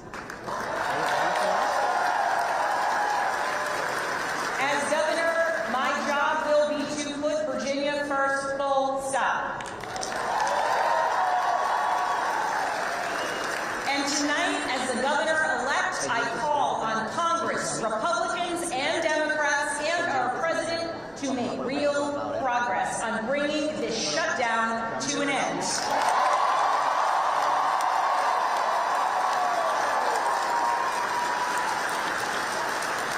The Virginians, the Americans who work tirelessly for their fellow citizens deserve nothing less. I know we're living in a time filled with chaos. We live in a time marked by uncertainty. And along the way, we do our best to try and explain it to our kids. I know the list of challenges that we are facing is long, but I also know that the only way we're going to solve these problems is by tackling them together. Democrats, Republicans, Independents, all of us, because that embodies the message that we sent tonight. That is what being a Commonwealth is all about, standing united for our future. That is what Virginia is about. So let's show the world what we're made of. Let's get to work. Thank you all so very much.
From the Associated Press, this is an Election Night 2025 update. Live from Washington, here is Meg Kennard. Welcome back. You have been watching and listening to live comments from Democrat Abigail Spanberger as she accepted her win in the Virginia governor's race tonight on election night. You're still seeing those images on the left-hand side of your screen. On the right-hand side of your screen, we have live images continuing to come into us from New York City, where we are still tracking that mayoral race. It is 9 p.m. on the East Coast, which means that polls have now closed in New York, and the vote counting will begin. We will be keeping our eyes on both of those screens for any activity and keeping our eyes on the AP wire for AP race calls in this and other races that we anticipate coming in tonight. But for now, I'm going to take a moment, and I'm joined by Sagar. We're going to discuss a little bit from what we heard from Abigail Spanberger as she accepted her win tonight. Just give us a sense of what you heard in that speech and what she seems to be bringing forward as her campaign moves from campaign now into transitional phase. Yeah, in the beginning, it was very much a bipartisan speech. And in her words, Virginia tonight chose pragmatism over partisanship, and they chose commonwealth over chaos. This was a campaign that focused on economic issues. Virginia's been badly hurt by a lot of Trump policies and the government shutdown, with hundreds of thousands of federal workers there. That was the strategy that helped her win. That may be a strategy that other Democrats look to adopt in the midterms next year. And if so, that becomes a problem for Republicans, because Donald Trump to this point has not been able to deliver that economic turnaround he promised.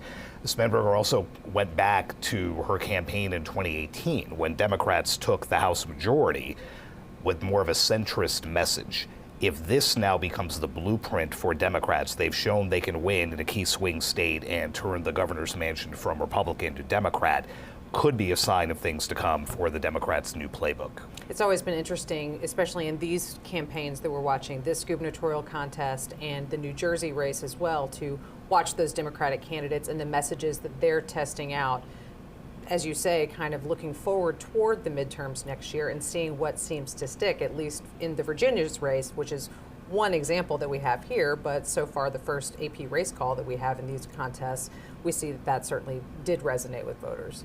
It's a referendum on Trump 2.0 so far, and it's a good start for Democrats if they can pull that off, and if Mikie Sherrill can replicate that in New Jersey and beat another Trump acolyte type, that's a good sign for Democrats and maybe helps them right the ship after all those losses last year and gives them some needed momentum, in their own words, heading into 2026. Certainly they will continue to be thinking about that as they make plans for the midterms next year. Sagar, thank you so much.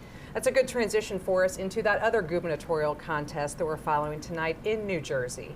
For that, we are going to be joined again by AP correspondent Mike Sisak, who is following that contest and also taking a look at Republicans overall in tonight's races. Mike, what have you got for us? Good evening, Meg.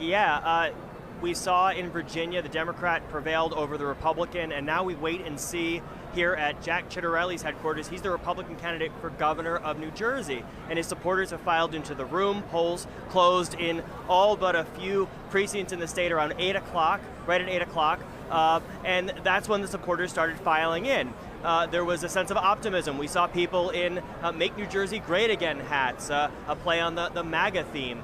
We saw people with MAGA designed hats saying Jack for governor. But within the last hour, as we've gone away from the poll close, really a wait and see attitude here. We've seen pictures on our screen also of the party that Mikie Sherrill is having. She's the Democrat. A festive mood there. So we are waiting for the results to come in and the results to be counted. And part of the reason for the wait is we're kind of in a little bit of a gridlock situation here that we're used to in the tri-state area. There was an incident earlier in the day where voting was disrupted at some polling places in 7 counties.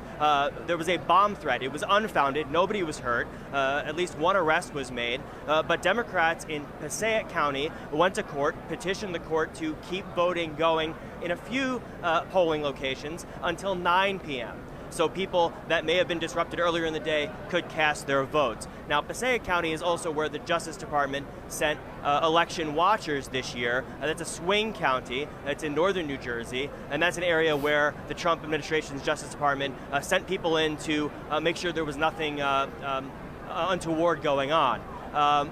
For now, we are watching and waiting, awaiting that AP race call in this pivotal governor's race. As we mentioned earlier in the show, these races are seen as a bellwether going into the midterm elections in 2026 and the presidential election in 2028. And New Jersey has traditionally gone blue in presidential races. The last Republican to win was George H.W. Bush in 1988. But the governor's office, it flips. Chris Christie was the governor prior to Phil Murphy, the incumbent now. Murphy's a Democrat, Christie was a Republican. So there was hope going into tonight for Jack Ciattarelli, for his supporters here, in part because Ciattarelli has run for governor twice before. He lost a primary the first time around, but he only lost to Phil Murphy in the last cycle by 3 percentage points. And that, along with the support from Donald Trump, the president, and other prominent Republicans, has given a lot of hope to the supporters here, whereas at Mikie Sherrill's campaign headquarters, there's a lot of hope because of the support she's received, namely from former President Barack Obama, who came to New Jersey to campaign on her behalf. Donald Trump did telephone town halls on behalf of Jack Ciattarelli, but did not campaign in New Jersey for him, despite where we are right now, the Bridgewater Marriott, the headquarters for his campaign, a mere 7 miles or so from Trump's Bedminster Golf Course resort, where he spends some of his summer months. Thank you, Mike, for bringing us all that information from there on the ground in New Jersey. We will be checking back in on that race as we go through this evening. Mike reminds us that polls have been closed for a while there in New Jersey. So we will continue to keep an eye on the AP Wire and on our live updates on apnews.com for incoming information about this race. As you can see now on your screen, we also have live images coming in from Democrat Mikie Sherrill's campaign there in New Jersey for the gubernatorial contest. On the right-hand side of your screen, we continue to have more pictures coming into us live from New York City, where we're following results in that mayoral contest. So, Sagar, as Mike was just reminding us about the campaigning in the closing days of the New Jersey gubernatorial race as it's happened, we saw former President Barack Obama campaigning for the Democratic candidate there, as well as in Virginia, like we talked about before. President Donald Trump mentioning Jack Ciattarelli and doing these teletown hall type events for him, but not spending any time on the ground. In these first round of contests after Trump's return to the White House, kind of the midway point between now and the midterms, can we read anything into the president's decision, or maybe lack of a decision, to really be involved so much in these campaigns? There's been some talk around the White House that he did not want to essentially tie himself to any candidates. There have been other ultra-conservatives, arch-conservatives, who have begged for his support, whom he has backed, and they have in turn lost. And you know how much this president dislikes that. Compared to Winsome Earle-Sears in Virginia, when he didn't even say her name or endorse her, he has been, pretty powerful in stating that Jack Ciattarelli needs to win this race by name. He just did it a few hours ago in a Truth Social post. The only thing to do here is to elect Jack.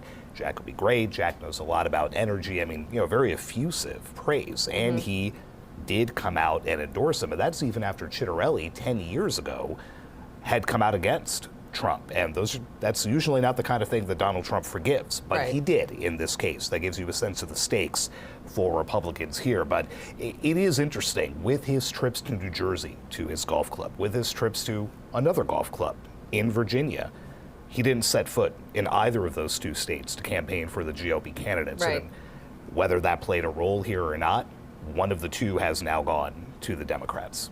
Always interesting to try to telegraph any connections that we can see between what may be happening on a decision-making basis at the top level, and then thinking about how it affects the lives of not only the people who are going to be voting in these contests, but the political reporters like you and me who are going to be watching those midterms very closely. So with this first round of votes and first round of results, I guess that gives us whatever idea we can have at this Plenty point. of fodder for a year. We can look at it that way. Lots of things to think about for those midterm elections, which will be 364 days from today. We will return you now to the live images, those 4 boxes on your screen that you can see still continuing to come in from Mikie Sherrill's campaign rally in New Jersey. She is the Democratic candidate there.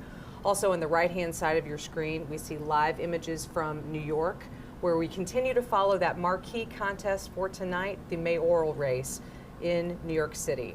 We'll be back with you soon.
From the Associated Press, this is an Election Night 2025 update. Live from Washington, here is Meg Kennard.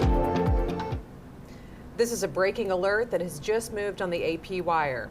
The Associated Press has determined that Democrat Mikie Sherrill has been elected as governor of New Jersey. The four-term U.S. representative pledged to tackle rising consumer costs and blasted President Donald Trump for failing to reduce prices as he had promised during the 2024 campaign. Joining me to talk a little bit about Sherrill's campaign is Zohran Mamdani. Zohran, just remind us kind of how we got to this point and wrap up, how Mikie Sherrill's campaign really looked this year. Yeah, like Abigail Spanberger in Virginia, Mikie Sherrill was elected to the House in 2018 in the election that allowed Democrats to retake House control. They both talked a lot about economics, like you just mentioned, but unlike Spanberger, who barely mentioned Donald Trump on the campaign trail, Sherrill focused on going after him. Like you said, energy costs, overall affordability. These were issues that she hammered in a state that has some of the highest tax rates in the country. And that, again, like in Virginia, is something that seemed to have appealed to people. This is now the third straight Democratic win in a gubernatorial election after Phil Murphy won back-to-back terms. Neither party, either Republican or Democrat, had pulled that off 3 straight times in more than 60 years. Right, so wow. Another little bit of history there. Sherrill becomes the second female governor after Christy Todd Whitman leaned very heavily into her background. She was an active duty Navy helicopter pilot. She was a federal prosecutor before she ran and served 4 terms. And now she gets to move to Trenton and become governor. Got it. It's so interesting to think about the biographies of these candidates and which ones sort of lean into them as they're campaigning and which ones maybe focus on something different. But that's definitely something that we saw Mikie Sherrill doing during her time on the campaign trail. She is someone who had that military service in her background and really wanted to play up the national security portion, as did Abigail Spanberger again in Virginia. Sherrill's grandfather was a pilot in World War II. And then she goes on to, again, serve in the Navy for more than 10 years, flying rather large helicopters. So it seems to be a playbook that has worked so far for Democrats, 2 for 2 in the only 2 governors' races so far this year. Right. Thank you so much for that analysis of the Democratic side of things. And now to think about the Republican side of this contest, we are going to go back to Mike Sisak in New Jersey, who has been with Republican Jack Ciattarelli's campaign at their rally site this evening. Mike, give us a sense of what you're seeing and hearing from Republicans in this contest tonight. Yeah, you're seeing on your screens Mikie Sherrill's headquarters, the Democrat that the AP has declared the winner in this race. Lots of jubilation there. Not so much at Jack Ciattarelli's headquarters. He's the Republican who now has lost his 3rd bid to be governor of New Jersey. He lost in a primary 2 cycles ago, lost to Phil Murphy, the incumbent now, by 3 percentage points back in 2021, and has now lost to Mikie Sherrill in this race. We have not heard yet from Jack Ciattarelli. He is expected to speak at some point tonight at his headquarters here in Bridgewater, New Jersey. But already you have some glum faces in the crowd, people checking their phones, refreshing results, looking at the race call from the AP and other news organizations. And you have what was initially a festive mood turning quite dour. People still trying to make the most of it, conversing with friends, having some drinks, and waiting to hear from Jack Ciattarelli.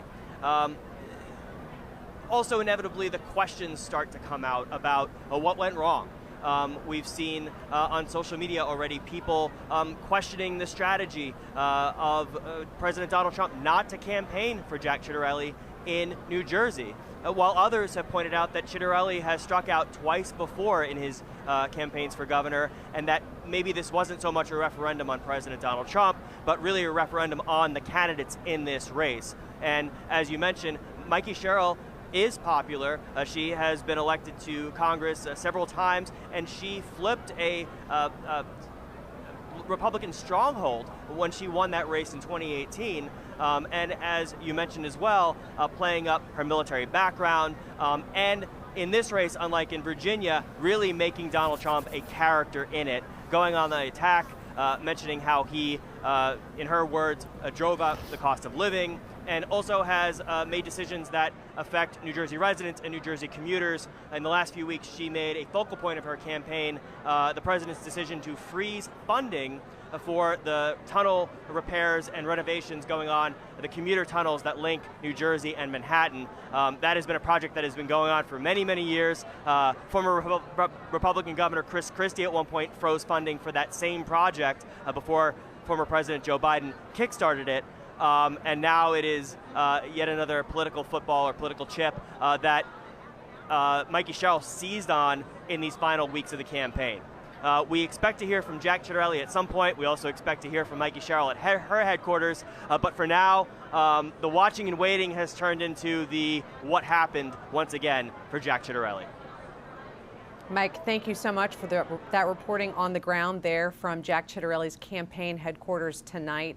We will continue to keep our eye on video coming in from that event, as well as Mikie Sherrill's headquarters. If either candidate comes out to speak, we'll be bringing you those comments live.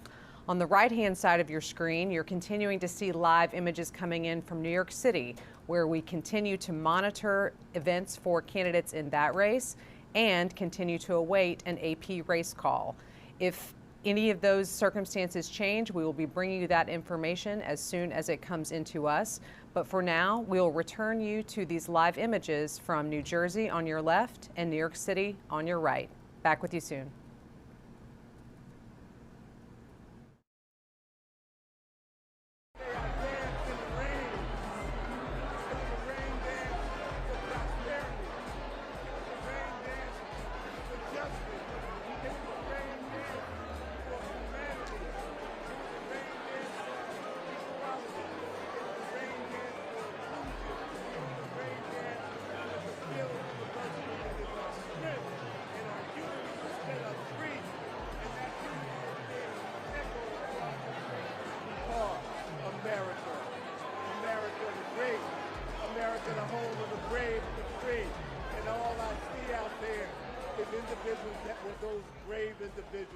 That stood up against the tyranny of Donald Trump. And today we said no to Donald Trump and yes to democracy.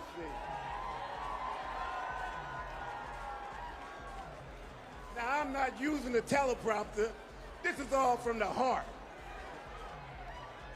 Because I believe in all of you. And if you believe in us and you believe in our party, let not be tonight be the only night that we celebrate. Let tonight be the foundation of what we're about to build tomorrow. And we're going to stay on that course. We're going to build this party.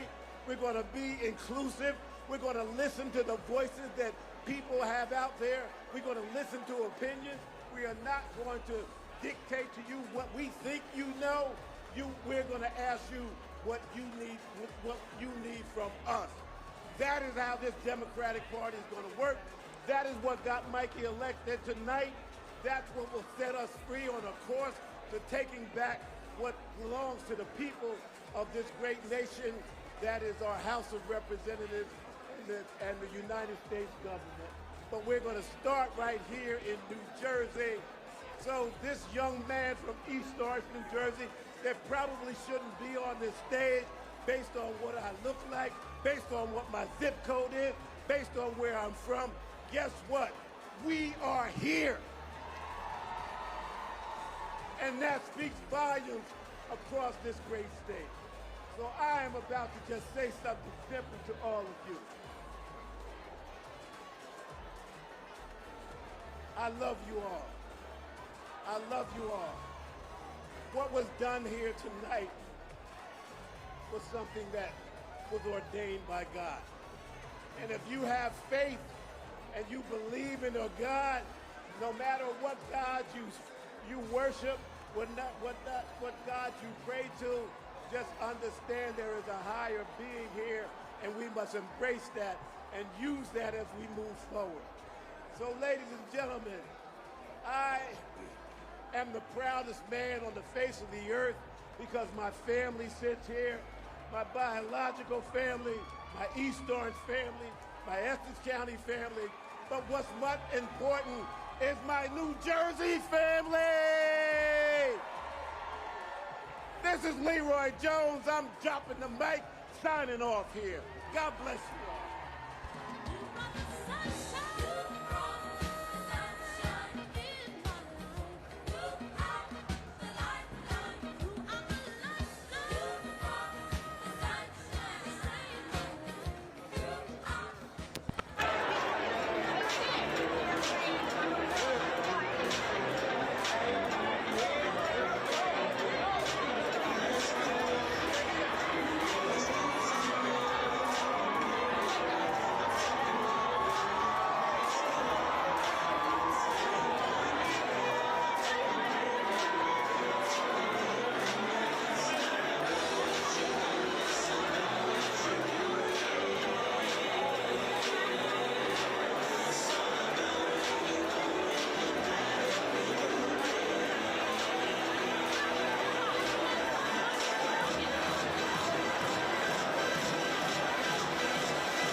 From the Associated Press, this is an Election Night 2025 update. Live from Washington, here is Meg Kennard. This is a breaking alert that has just moved on the AP wire. The Associated Press has determined that Democrat Zohran Mamdani has been elected as mayor of New York City. The 34-year-old and his campaign has come to symbolize the more youthful and progressive wing of the Democratic Party. Joining me to talk about this race is Zohran Mamdani. Zohran, so again, this is the big race that we've been watching all night. We've been watching the live video coming in all night from people gathering.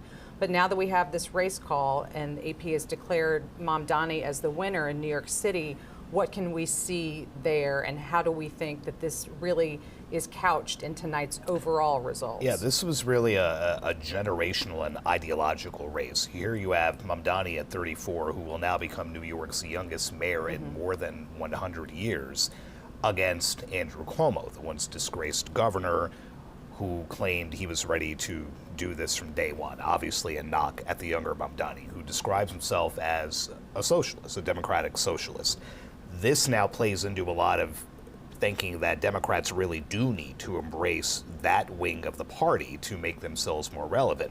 But then when you look at the two governors' races that have been decided in Virginia and in New Jersey, both of the winners there ran as more centrist Democrats. So it's a really interesting dichotomy now for the party, where you've scored these three big wins going in two totally opposite directions. But Mamdani's campaign, you know, a young guy, very digitally savvy. It was entirely focused on how expensive it is to live there. And he put out some ideas about how to make things cheaper.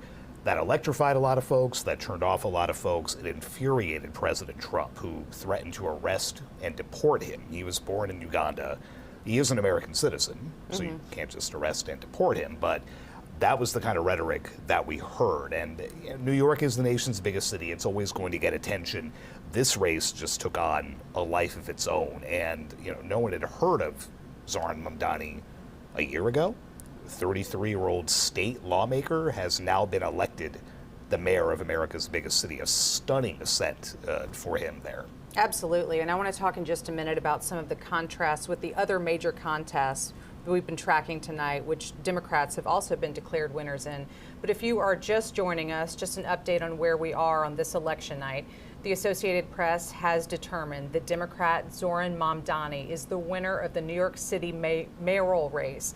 Again, that is the major contest that we are watching tonight. As Sagar just noted, it is America's biggest city and is really one that has drawn attention, not just from journalists and politically interested people here in the United States, but also globally, given the position that New York City has, economically speaking, culturally speaking, as well as politics, the former home of current President Donald Trump, who often weighs in on circumstances that are happening there in New York City, although he now is currently in the White House and technically a resident of Florida. Also, just a reminder of what you're seeing on your screen. On the left-hand side, we have a live image from Democrat Mikie Sherrill's campaign headquarters for tonight. The Associated Press has declared her the victor in the New Jersey governor's race. On the right-hand side of your screen, live images continuing to come in from New York City. The upper right-hand side is Zohran Mamdani's campaign headquarters, and below that, the campaign rally site for Andrew Cuomo. If any of these candidates come out to make live remarks, we will break into anything that we are saying, and we will be bringing you those comments live as they happen. So, Sagar, just to talk a little bit more about the New York City mayor's race, which again, the AP has declared the winner of that contest to be Democrat Zohran Mamdani.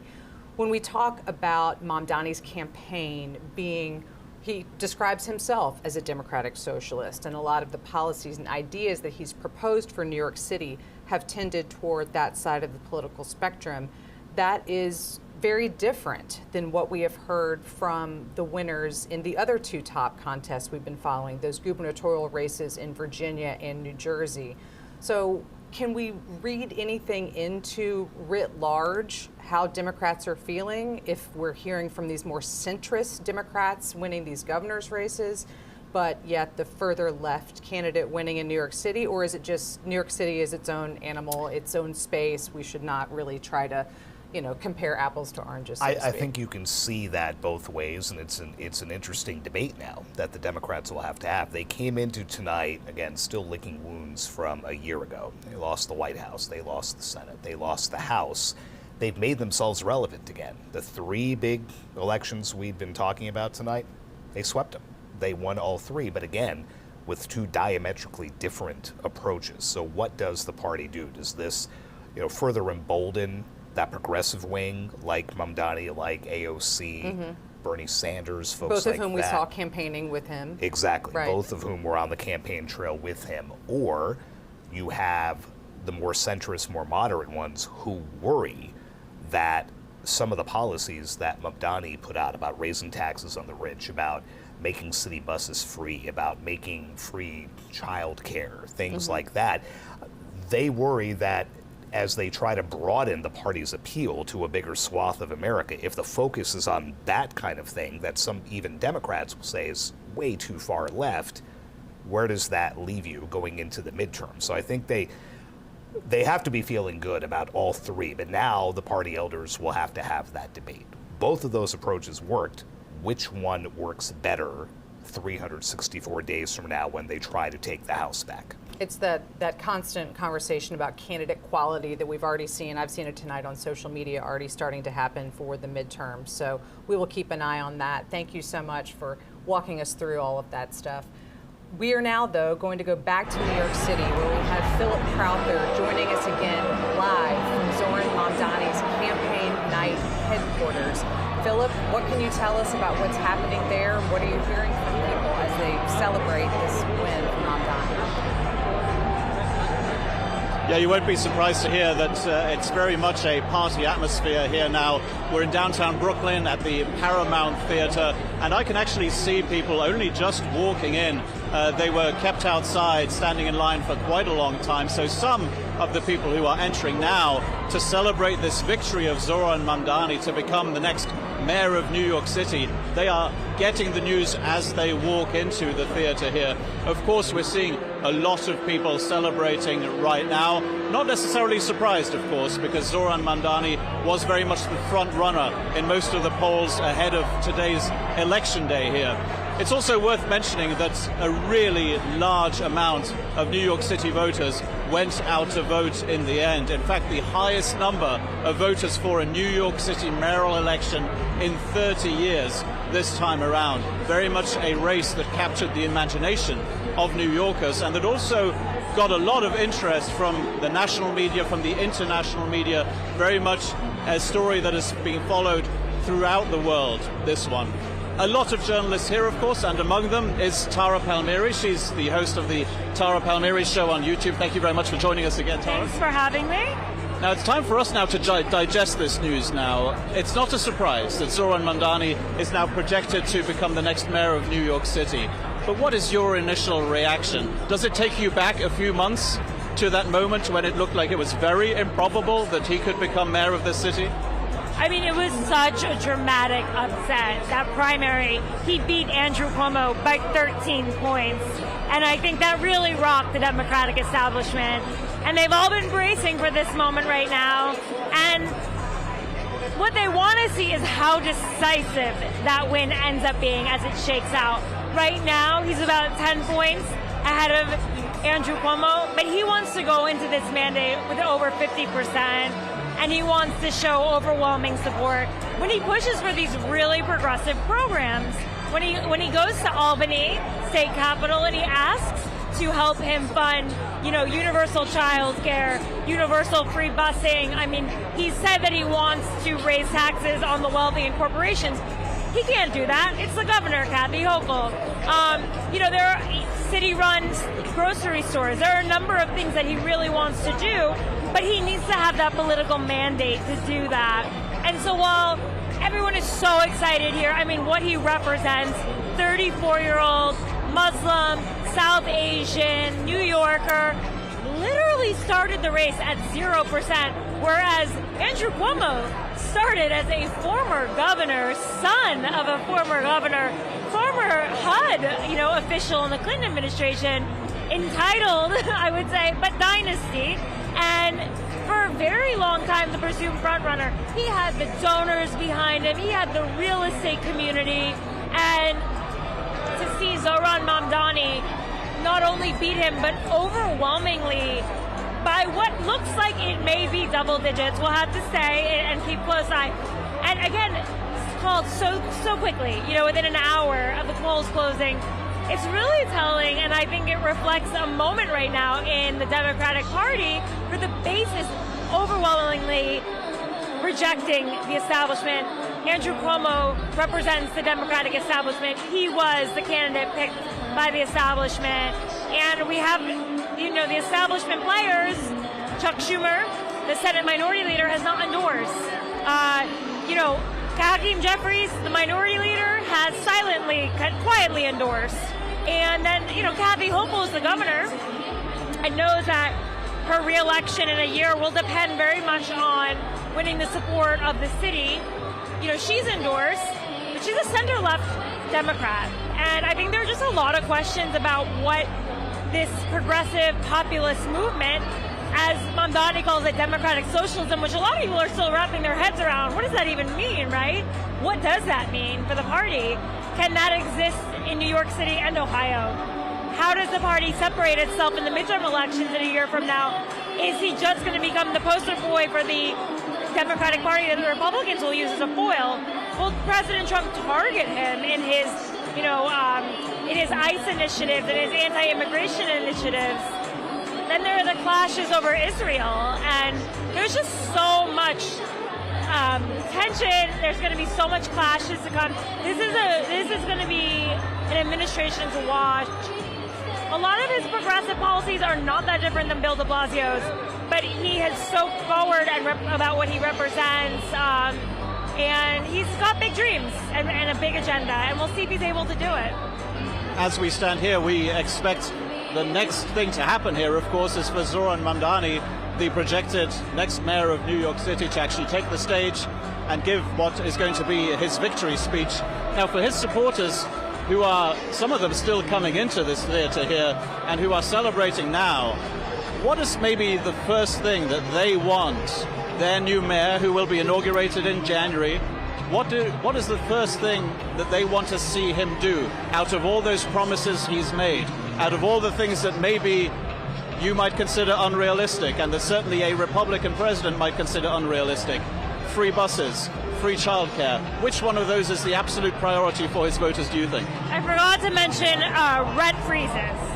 And I think a lot of people would agree with Jimmy McMillan, the former mayoral and presidential candidate. The rent is too damn high in New York City. It is astonishingly high. And I would say probably this audience, a lot of people in their 20s, 30s, strivers, making their way, would probably agree with that sentiment, right? They're not likely to be, the Wall Street hedge fund types, dynasty families that can afford to live in a New York City that seems to be increasingly only made for them. So he's got some hurdles because the real estate board decides if you can freeze rent-stabilized apartments. Eric Adams could stack the board in the favor of keeping it exactly the way it is right now, but in a few years he'll be able to choose his own board. So we might have to wait for that for a few, years. I think he's very close to already universal childcare because Bill de Blasio started with pre-K, universal pre-K, 3K in a lot of places. I don't think he's very far away. By the way, I see AOC up there. She is in the balcony, there we go, in the VIP section. AOC being Representative Alexandria Ocasio-Cortez of New York. She's right up there. One. So I saw Cynthia Nixon earlier. She's another populist, progressive star in the party right behind us over there, Hassan Piker. But yeah, I think there's the universal busing. I mean, it costs about $800 million a year. But in a $20 billion per year budget, it's not like that much money, Some have pointed out that they've been able to give subsidies to Elon Musk bigger than that, so maybe there's some private-public partnerships. I think he's certainly going to need to build some inroads with the police community. I mean, there's no doubt that his rhetoric on defund the police is going to be an issue. They have literal veto power over a mayor. It is extremely strong force for him, and he apologized on Fox News for his prior comments. He's going to have to, I think he's going to have to continue to address that. And keeping Jessica Tisch, the current police commissioner, on, I think it's a really good first step to show that he respects the force and the moderation that they want. And I think there's, he really can't raise taxes on the wealthy without the governor. I don't think she'll do it in an election year. Raising taxes on corporations, again, I don't think he'll do that. But I think it's all the things that people really want to hear, and it's a testing ground.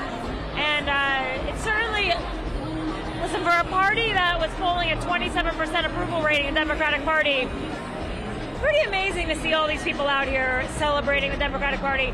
A pretty astonishing sweep tonight.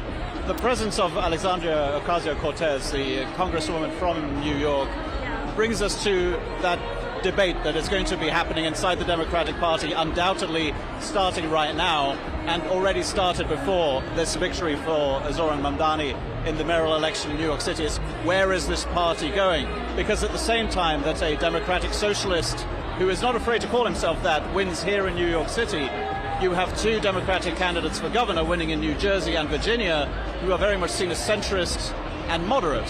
So where is the Democratic Party going? Is it going in both directions at the same time?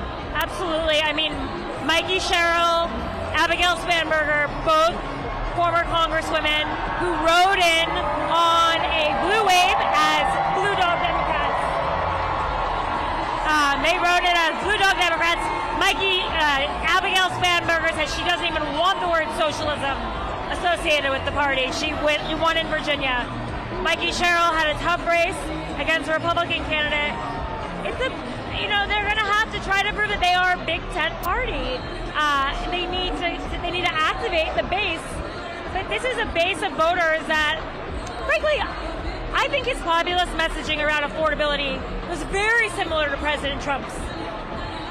President Trump said, "I'm going to lower the cost of goods." So did Mamdani. The populist message seems to be ringing true on both sides, and that's why when I hear Republicans giddy, excited about Zohran Mamdani being their new foil, their new boogeyman, I think to myself, you listen to his messaging. There's overlap with Trump. In the same way that there was always an overlap between the Bernie voter and the Trump voter, populism can have different labels. Socialism, MAGA, but the people know what they want, and they want affordability right now in a time of high inflation and costs through the roof. Well, we'll have plenty more to digest when it comes to the results of this mayoral election here in New York City, but also the results from the governor's races in Virginia and in New Jersey. Tara Palmieri from the Tara Palmieri Show on YouTube, thank you very much for joining us, and we'll be talking again a little bit later. What we're expecting now, of course, is the next logical step. That is the presence of Zohran Mamdani, still the 34-year-old member of the New York City Assembly who has just been elected mayor of New York City. He is, of course, now expected to take the stage that you can see behind me. His supporters now here present in their, well, at least hundreds, possibly a few thousand. We expect them to listen to his victory speech pretty soon indeed, and we'll, of course, bring that to you live. Thank you, Philip, for those updates from the ground there at Zohran Mamdani's election night rally. We will certainly be keeping our eye on the video. And for those of you following along with us, as soon as Mamdani takes the stage to make his remarks, we will be bringing those to you live. So make sure to keep an eye on the 4 boxes that you see on your screen. Mamdani. And then also, we were awaiting comments from Mikie Sherrill, recently declared the winner of the New Jersey governor's race. So we will also bring you those comments if we see them, but also Mamdani, awaiting him, expecting him to speak to supporters relatively soon. On your screen, we'll be leaving you with images coming into us from Denver, where votes in that state of Colorado are being counted this evening. We will bring you any news and updated AP race calls as we get them. But for now, we will return you to these live images. Thank you. See you soon.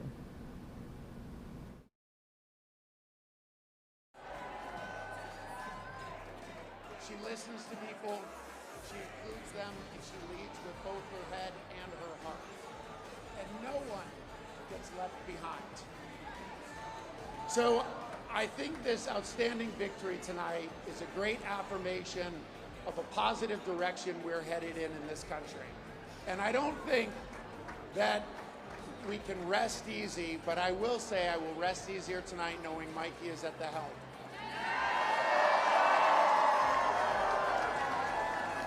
All right, New Jersey, so let's get excited, let's get inspired, and let's get loud. Ladies and gentlemen, please welcome the next governor of the great state of New Jersey, Mikie Sherrill.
But man, with this vote, you guys just screamed from the rooftops.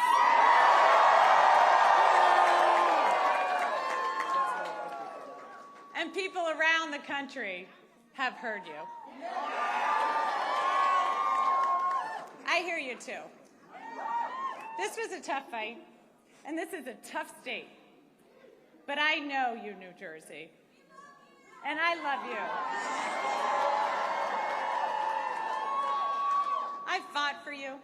I've spoken with thousands of you over this last year. I know your struggles. I know your hopes. I know your dreams. So serving you is worth any tough fight I have to take on, and I am incredibly honored to be your next governor.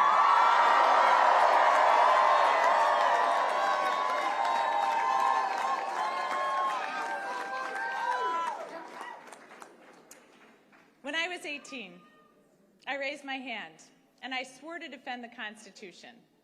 And that moment defines me. It taught me that leadership means carrying the weight of other people's hopes, standing firm when it's easier to bend, and always putting the common good above personal gain. And I know how hard it can be to serve in these times. And I just got a call from Jack Ciattarelli, and I want to recognize him for stepping up.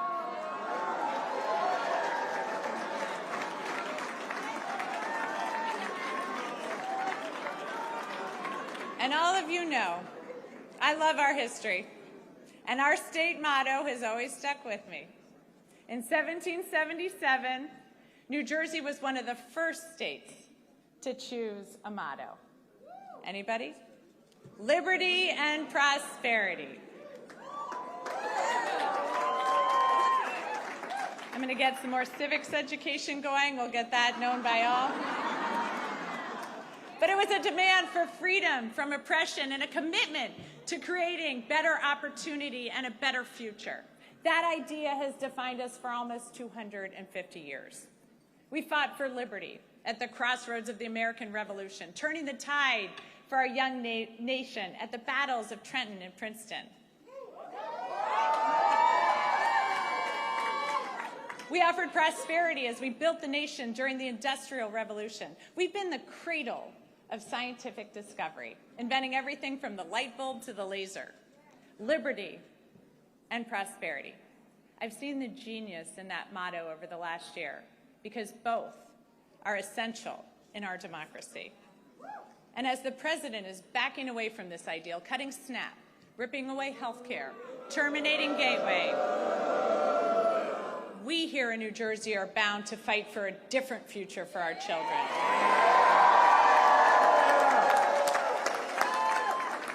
We see how clearly important liberty is. We know that no one in our great state is safe when our neighbors are targeted, ignoring the law and the Constitution. But prosperity is equally essential. Liberty alone is not enough if the government makes it impossible for you to feed your family, to get a good education, or to get a good job. So in this country, that shouldn't be too much to ask. But right now, all of it seems at risk. Governors have never mattered more.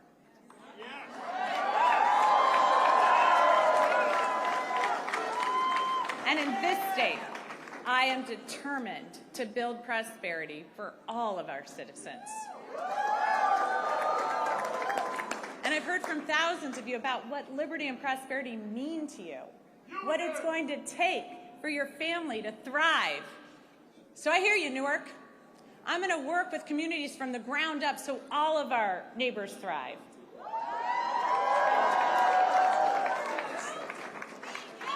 I hear you, Sham, so I'm going to declare a state of emergency on day one to drive down your utility costs. I hear you, Westfield, so I'm going to make sure our kids are safe online and schools have the resources they need to address the mental health crisis.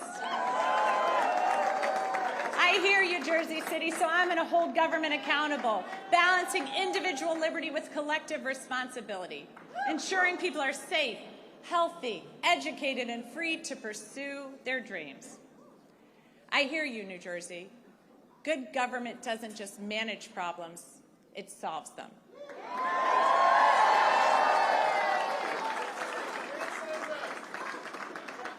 So I'm going to continue to listen and work with you to move our state forward, because I have learned so much as I've traveled our state. Our innovations, our businesses, our inventors and entrepreneurs have amazed me, but it's the people that have left the biggest mark. especially those who are fighting for prosperity for their entire communities. I was moved during my block walk in Trenton with Shanique as she spoke so passionately about the promise of her city and her neighbors despite the challenges. I love the group of young men from Monroe who've been hard at work on this campaign. They want a seat at the table and they're ready to fight for their future. The little girls who come up to me to say that they're going to be a governor or they're going to be a president. It reminds me of my own belief that anything was possible. Akeem's team, who worked their butts off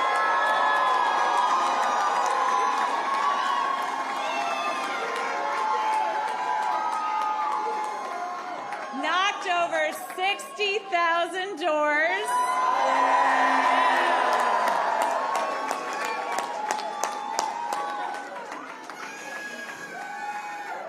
Akeem told me these are not the kids who will succeed in Trump's vision of this country, but they will in mine. The men and women in labor.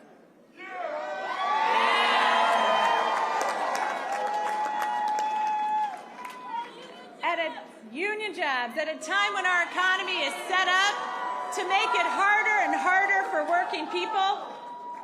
You know what? They don't just fight for their brothers and sisters in labor. They fight for all of us. For working families everywhere, so everyone has a shot. So thank you. Thank you to each and every person here tonight and across the state who's worked hard over the last year. Thanks to the thousands of volunteers who made millions of calls, texts, and canvases, to everyone who's ready to stand and demand a better future for our kids and our families. To my running mate, Dr. Dale Caldwell.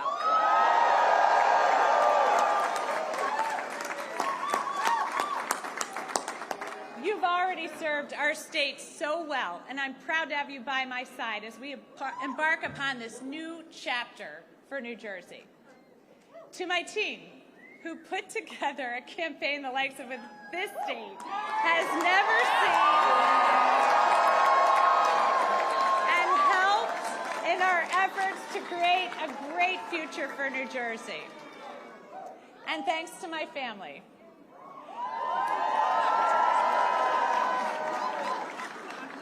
who put up with missed soccer games, lacrosse games, football games, volleyball games, swim meets, and rugby games, all to put up with this, so thank you. And a special thanks to my husband, Jason.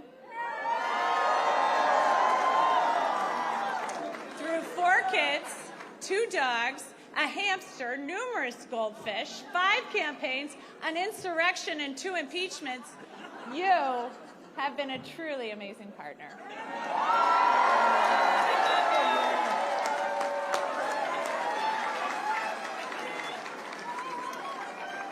So thank you to everyone who's joined me in fighting for a better future. I know these are tough times. I know not everyone voted for me, but I'm working for everyone. Every single one of you. When we all do better, we all do better. So tomorrow begins a new day. And at each new day in New Jersey, the sun rises over the Statue of Liberty, a daily reminder of her promise. Give me your tired, your poor, your huddled masses yearning to breathe free.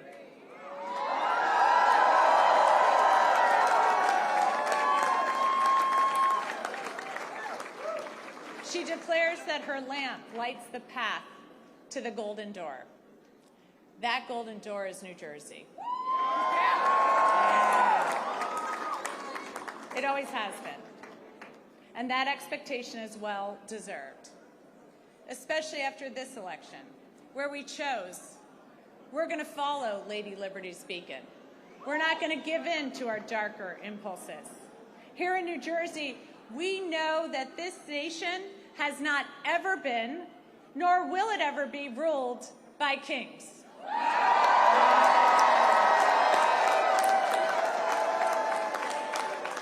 We take oaths to a constitution, not a king.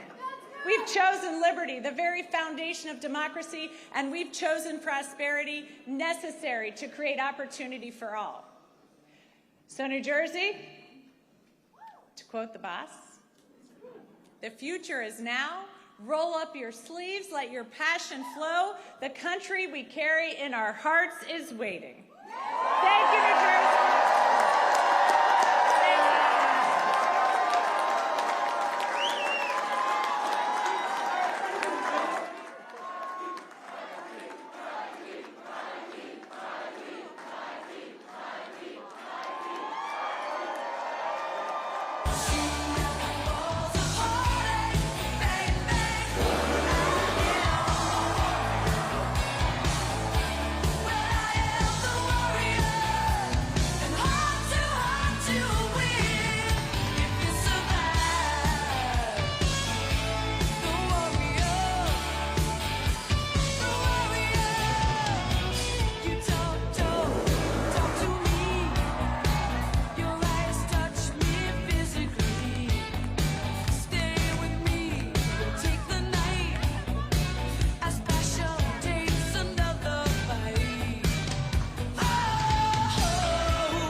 From the Associated Press, this is an Election Night 2025 update. Live from Washington, here is Meg Kennard. Welcome back. Just to give you a recap of where we are at this hour, the Associated Press has declared Democrat Zohran Mamdani the winner of the New York City mayor's race. You've been seeing on your screen images coming into us from his election night headquarters there in New York. And we are now going to go there with AP correspondent Philip Crowther to give us a sense of what it's like on the ground as we wait for Mamdani to make remarks. Philip? Yeah, and you can, of course, see the contrast right now in the boxes you have on your screen. One event, that's the one where I'm at. This is Zohran Mamdani's election night party, is lively. There's obviously a celebratory atmosphere. There are occasional shouts of joy here. Maybe when a leading Democratic politician walks around, Alexandria Ocasio-Cortez, the congresswoman from New York, she is here, for example. David Hogg, vice president of the Democratic National Committee, is here as well. These are people who right now are giving interviews to the media, a huge number of media representatives here as well. So a very lively scene here in downtown Brooklyn. Very different in Manhattan. You can see those images right now as well. From Mr. Cuomo's headquarters, his election night party, Not that much of a party, of course, right now. Expectedly, the former governor of New York State, who ran in the Democratic primary against Zohran Mamdani and lost, and then ran again tonight in the mayoral election as an independent. Andrew Cuomo goes out of this race for mayor of New York as one of the losers, of course, along with Curtis Sliwa. He was the Republican candidate for mayor of New York City. He has already given his speech once it became clear that he was not going to win this election. That, of course, would have been an incredibly big surprise. What we are now waiting for here in downtown Brooklyn is, of course, the victory speech by Zohran Mamdani, the 34-year-old member of the New York State Assembly, who once upon a time, not that long ago, was definitely not the favorite to win this race and was very much an outsider. He has sprung a huge surprise. When you go back just a few months, the Democratic Party primary was in June, and just before that, well, pretty much no one gave him a chance of even becoming the candidate for the Democratic Party. Well, we now expect to see him on stage relatively soon to give his victory speech. As I mentioned, some stars of the left wing, if you will, of the Democratic Party are here. A big reaction certainly here for the likes of Alexandria Ocasio-Cortez. Remember that she campaigned with Zohran Mamdani along with Senator of Vermont Bernie Sanders. These two of the big supporters of Zohran Mamdani, both of course also describe themselves, as does Mamdani, they describe themselves as democratic socialists. We again are hearing some shouts of celebration here in the room. Maybe that is an indication that we're getting a little bit closer to the speech by Zohran Mamdani. I can tell you at this point that we have not been given any indication by the campaign exactly when he will be taking the stage. What we did have, though, was a very early race call by the Associated Press, around 45 minutes after polls closed here in New York City at 9 p.m. Eastern Time. That is when it became official that Zohran Mamdani was going to become the next mayor of New York City. He will be inaugurated in January. And the call came so early, in fact, that quite a few of his supporters who had been lining up outside to get into this venue hadn't entered yet. They entered to the news that their favorite candidate was going to become the mayor, the next mayor of New York City. Generally, though, there is very much a celebratory atmosphere, not just here at the headquarters for Zohran Mamdani, but also in Democratic Party circles right now, with those two victories in the race for the governorship in Virginia and in New Jersey, and obviously here, the victory for Zohran Mamdani. Those are three very high-profile Democratic wins tonight here. Of course, for Zohran Mamdani, it's not a surprise that a Democrat wins in New York City. But for someone who describes himself as a democratic socialist, it is certainly a surprise, and something also that, of course, brought the ire of President Donald Trump.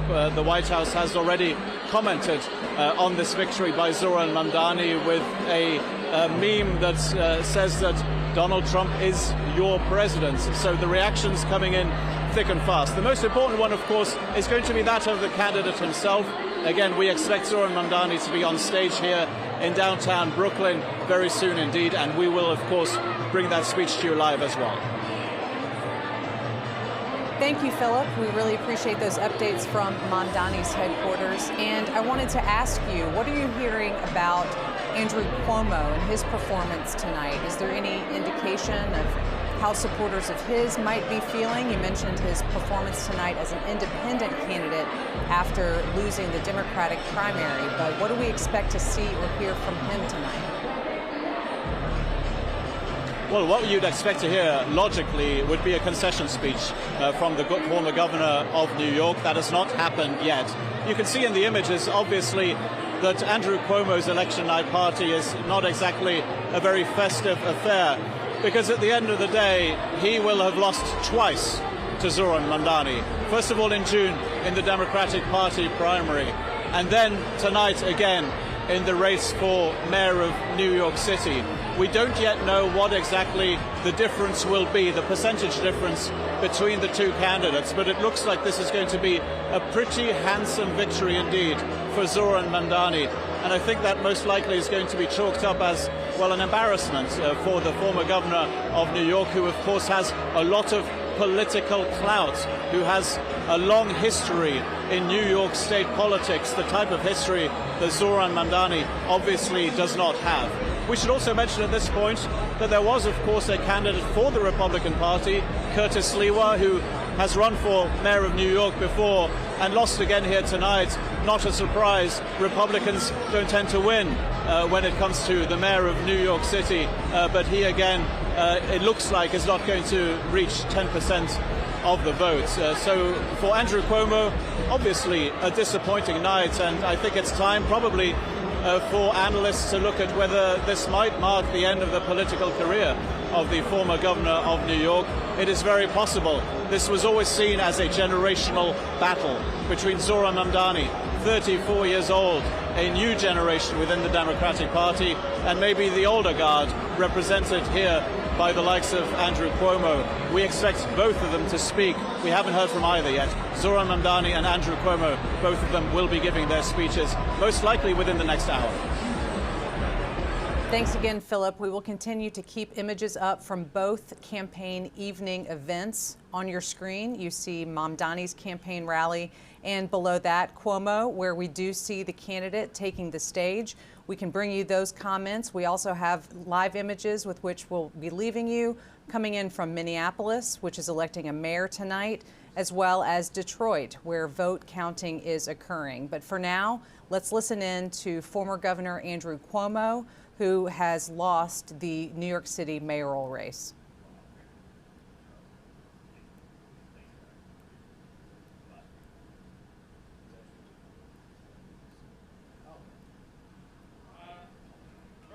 Let me, I love you too. I love you too. Let me acknowledge part of my special campaign team. We have from the right, Telef Lundaval, the new son-in-law, husband of Mariah. We have Mariah, Cara, Michaela. I want to thank our campaign chairman, Bill Mulrow, our great campaign manager, Greg Goldner. I want to thank Mayor Adams, who stepped out of the race to make us more competitive, and that was a very gracious thing to do. I want to thank Mayor Bloomberg, who gave us his support, Governor David Patterson, all the unions, and I am blessed. I am blessed to have the people in this room. You have been a phenomenal team, great friends. You are superstars. Even more, you are New York patriots, and I am proud of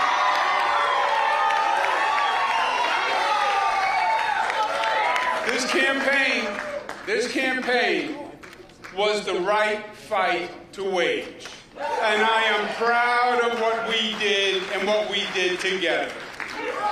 This campaign was to contest the philosophies that are shaping the Democratic Party, the future of this city, and the future of this country.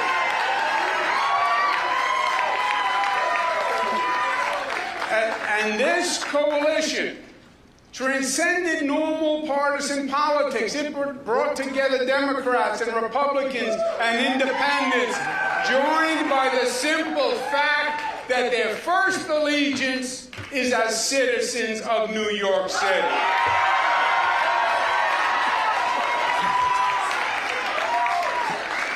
Two million voters, the largest number in modern political history, cared enough to show up in a municipal election. And 42% voted for us on an independent line.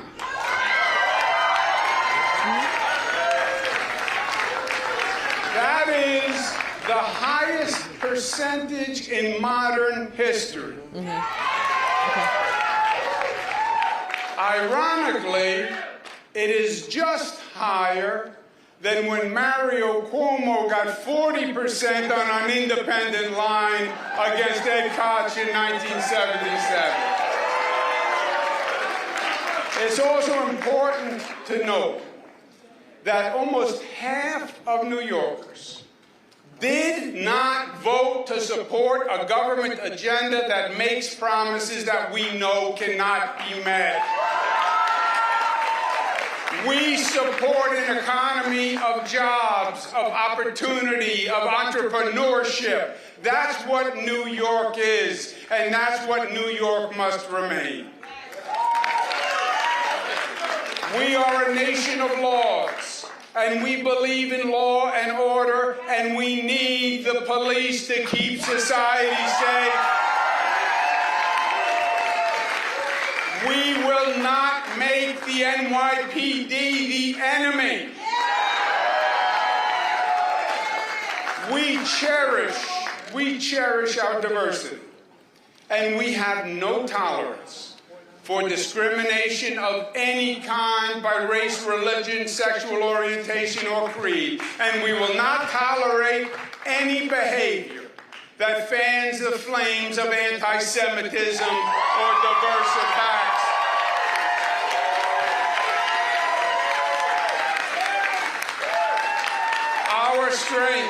Our strength is our unity.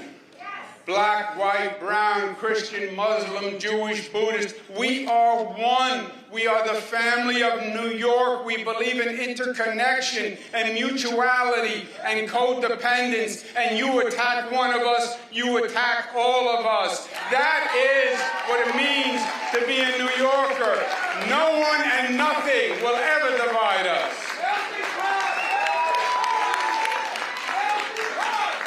And this campaign was necessary to make that point.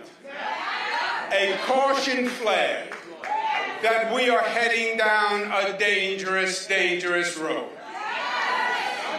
Well, we made that point, and they heard us, and we will hold them to it. Also, my friends, feel proud, because we accomplished the two important New York characteristics. We got up off the mat after the primary, and we made it a real race when the media had already commenced the coronation. And feel proud, because we fought our hearts out and we left it all on the field.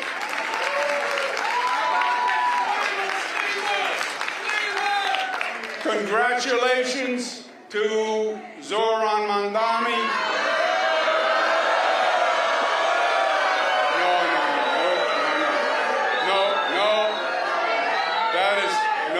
That is not right. That is not right, and that is not us. That is not us. Tonight was their night, and as they start to transition to government, we will all help any way we can, because we need our New York City government to work. We want it to work for all New Yorkers, because our city is the greatest city in the world, and we will unite for New York City because we love New York City. And from the bottom of my heart, I thank each and every one of you. I love you for the fight you made, for the soul that you showed, and the example that you set. New York City heard us, and we will be the better for it. Thank you, God bless you.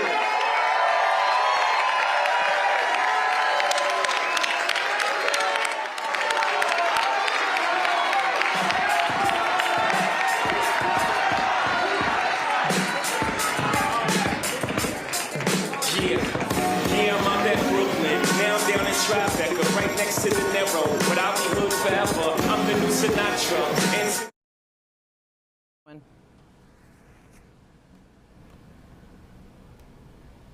You've been listening to a concession speech from former New York Governor Andrew Cuomo as he acknowledges that he is not the winner of tonight's New York City mayoral race, which the Associated Press has declared was won by Democrat Zohran Mamdani. So joining me again, So joining me again is Sagar to kind of talk about this race. And now that we've seen the concession speech from Andrew Cuomo, we're still waiting on Zohran Mamdani. But Cuomo obviously is a very well-known figure in New York politics. He had run as a Democrat in the primary, lost to Mamdani to begin with, and ran as an independent in the general. Talk to us a little bit about the tenor of this speech. It sounded like he was really being willing to work with Mamdani's administration there in New York City. Cuomo's argument the whole time had been that he, as a former governor, had the experience to do this. Ready on day one. They literally had that sign at his event site. That he looks at a guy who is roughly half his age. Mamdani's 34, Cuomo's 67, beating him.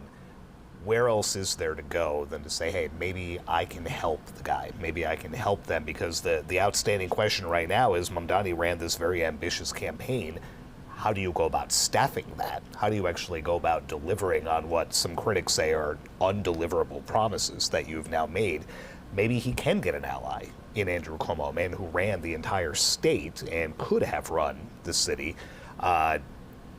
Cuomo, again, this is now his second loss, Mamdani. That has to sting as a man who held the highest elected office in that state. If he is in fact willing to help, one would think that would have to be a boon for the other people. He has the organizational skills. He has the veteran operatives around him that Mamdani may not. As a 34-year-old, the youngest mayor in more than a century, now running America's biggest city, you're going to need some help. And maybe he can find that now in Andrew Cuomo. And it's not unusual for us to see that in various administrations at different levels for a candidate to come in with perhaps less executive experience, bringing in someone with more experience. I mean, I'm thinking about presidential administrations of both parties in the last couple of decades that have done exactly that when picking their vice presidents, for example. You have to bring in the veteran hand, and it'll be interesting what that dynamic would look like and what role, if there is an official role, we're projecting way ahead now, that Andrew Cuomo may in fact play there. Yeah, for somebody like Andrew Cuomo, who's been in politics in and around New York for a very long time, you'd wonder what that next step is. But perhaps he sees it as being some assistance to Zohran Mamdani, or maybe that's just a gracious concession of what you say on an election night when you have been bested by your opponent, not once, as you point out, but twice, and so now trying to move forward just in a classy way. And this was a chance, I mean, this, for as stunning as Mamdani's ascent has been, remember Cuomo's spectacular fall 4 years ago as governor, this could have been a comeback for the ages. Clearly that fell apart, and like you said, who knows what comes next, but he did at least show the grace in the speech. He didn't go after him. It was a polite speech, for lack of a better phrase. Sure. Yeah, thank you for that. We can now also go back to New York City, where we have Philip Crowther joining us again from Zohran Mamdani's campaign night headquarters. We've yet to hear from the candidate himself, but Philip, what are you seeing in those comments that we heard from former Governor Cuomo today? Well, look, it's only a matter of time, I think, before we see Zohran Mamdani here on stage. His supporters, who are here in their droves and have now been celebrating since the race was called, they were able to watch Andrew Cuomo's concession speech. We are here in downtown Brooklyn. Andrew Cuomo spoke in Manhattan. A concession speech in which Andrew Cuomo, the former governor of New York, was able to silence the boos from the crowd when he congratulated Zohran Mamdani. I can tell you that here at Mamdani's election night party, there were plenty of boos as well once they saw that Andrew Cuomo, who was Mamdani's opponent not once but twice during the Democratic primary and today in the race for mayor of New York, when they saw that he was about to begin his concession speech. And the moment when he left the stage, when they saw that on camera, and again, they only saw that, but were not able to hear it. You can hear the loud music here at the venue. They essentially all waved him goodbye, happy to see the back of a man who twice tried to beat Zohran Mamdani and twice failed, after all, because it was in June when the Democratic Party held its primary, and that is when Andrew Cuomo was still a candidate for the Democratic Party and lost, surprisingly, to Zohran Mamdani. This time along, Cuomo appeared as an independent candidate, having lost the primary for the Democratic Party and lost again to Mr. Mamdani. We will have to wait and see exactly how large the difference is, the percentage difference between the two candidates in the end. But certainly this victory by Zohran Mamdani came quickly, and it came as a surprise, certainly the speed at which it came to a lot of people here in this room. It's very loud in here. You could probably make that out quite easily. A DJ playing music here right now while we expect Zohran Mamdani to appear on stage. And some of his biggest supporters, certainly over the last few weeks during campaigning, well, they are here in the room with him, or at least in the building with him, because Mamdani is still to appear on stage, of course. Alexandria Ocasio-Cortez is one of them, the congresswoman representing New York. She is here, and she has been making the rounds, giving all sorts of interviews. She, of course, campaigned together with Mamdani and Senator Bernie Sanders of Vermont, two of the other politicians who consider themselves democratic socialists, just as Zohran Mamdani does as well. Everybody here knows what the promises were from Mamdani when he was to become mayor of New York City. He will be inaugurated in January. He has promised free childcare. He has promised free public buses. He has promised to freeze the rent on rent-controlled apartments in New York City. All of those considered very populist, but certainly also very popular messages with his supporters here in downtown Brooklyn. And they will certainly want to see those promises repeated here on stage when Mamdani does eventually give his victory speech.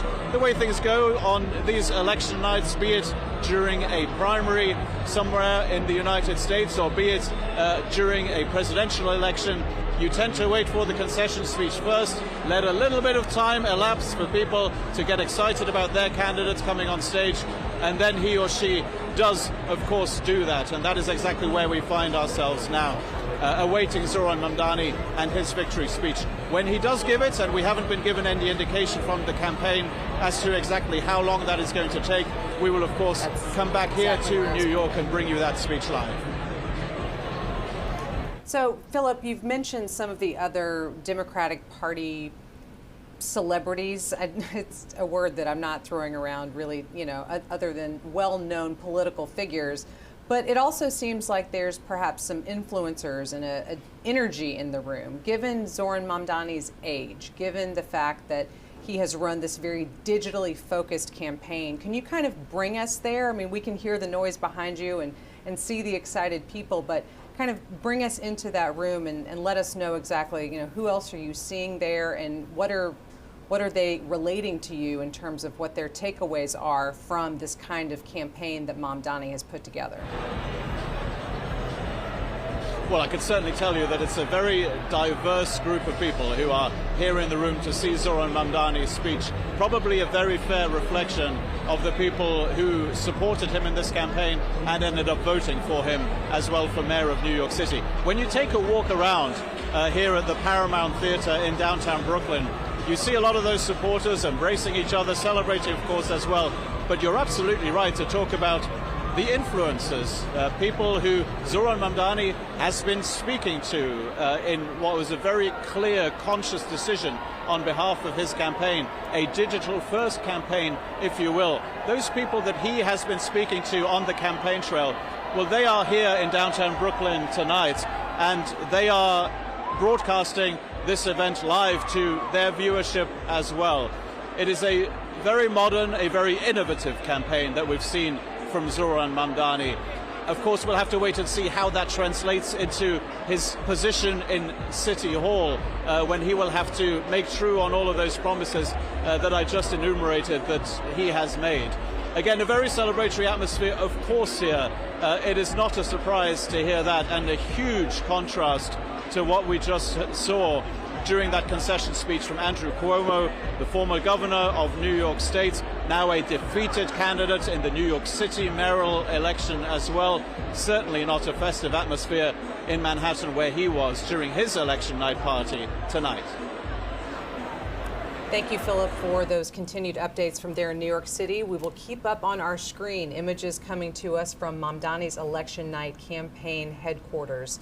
We do expect to see and hear the candidate, but we don't have an exact time.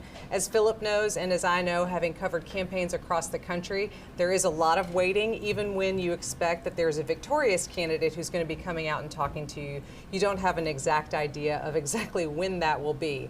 And so we will keep up on our screen those live images coming in from Mamdani's election night headquarters. But we are now at 11 p.m. on the East Coast, which means that we are at our final round of poll closings for this evening.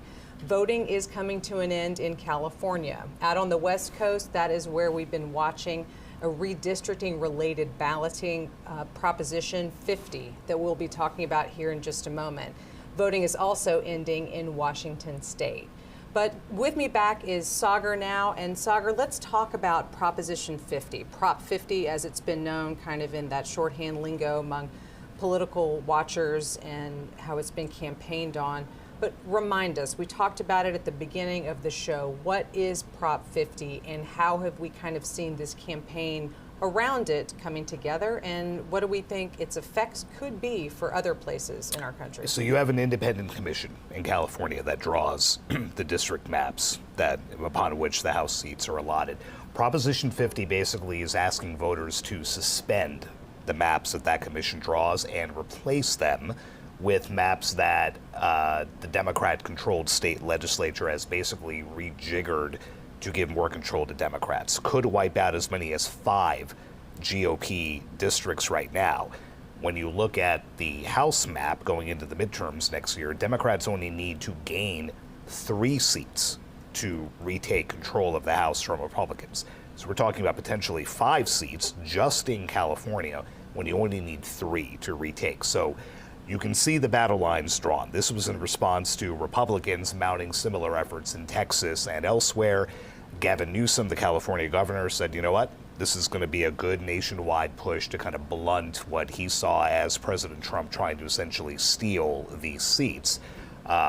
It's going to be a big deal heading into the midterms if Prop 50 passes, and then it'll be really interesting to see what other states this may then ripple through. Are you going to have pressure from the president on down, maybe a GOP governor, whomever it might be, but this is going to play out a lot in coming months, and the stakes are just massive going into the midterms.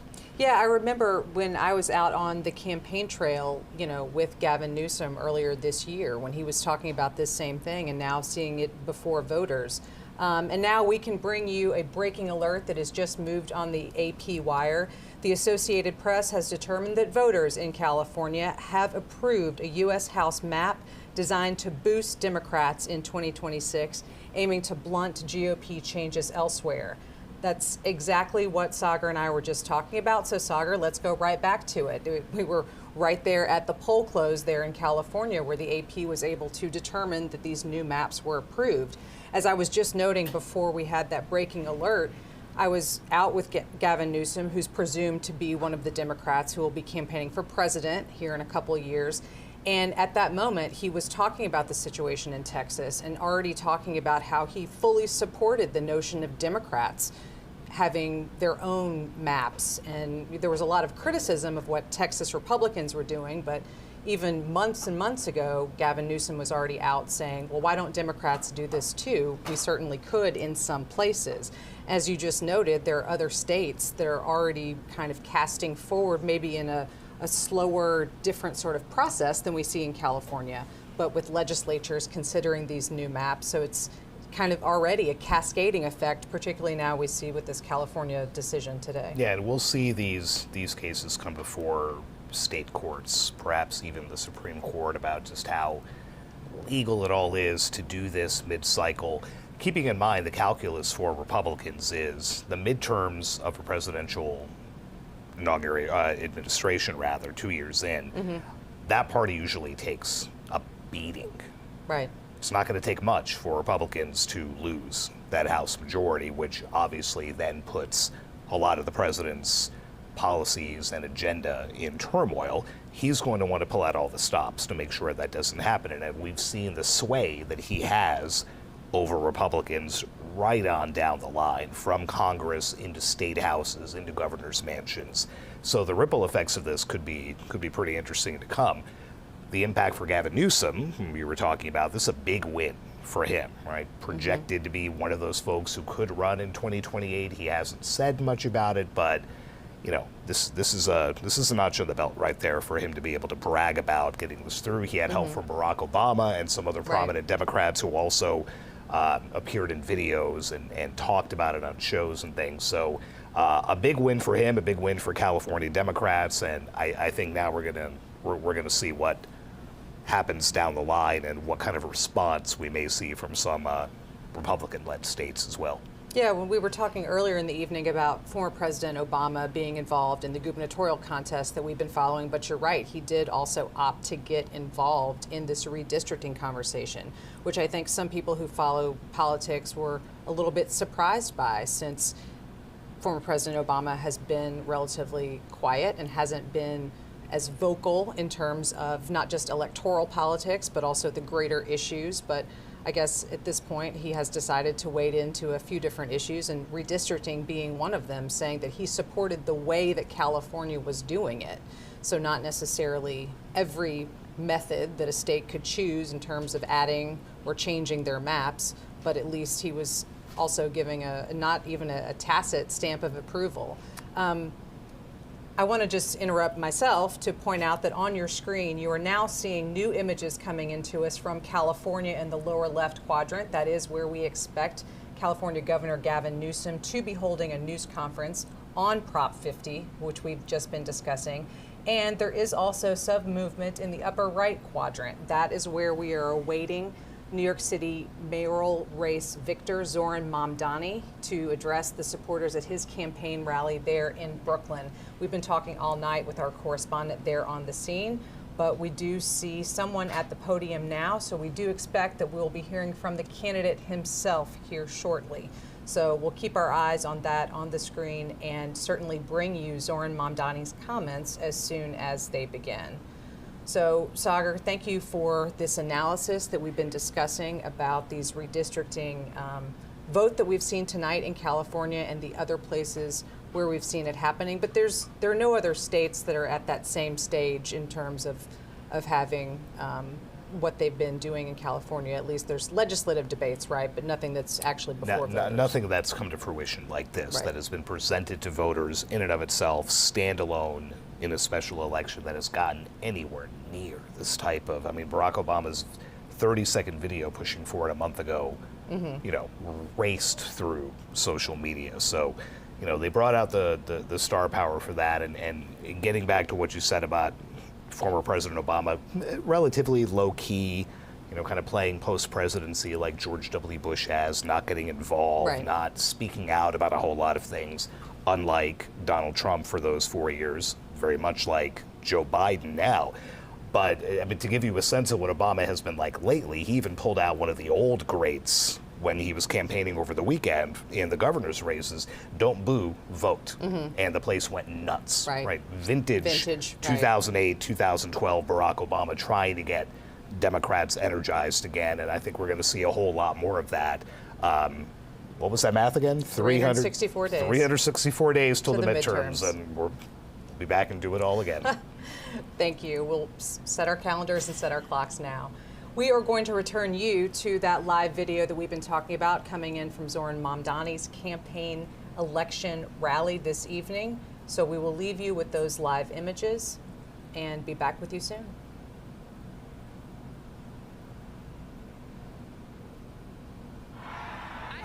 So honored to work with you, learn from you, and support you as you have faced unprecedented scrutiny and at times ugliness and threats from our opponents. You have built a historic campaign, so please give them all a round of applause.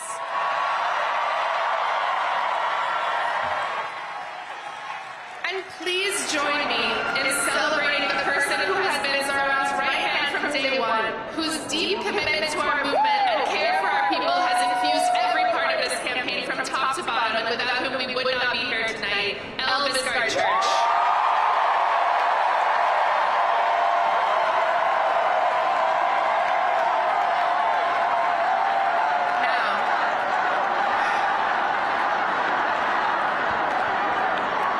We have all been inspired by Zohran as a candidate, but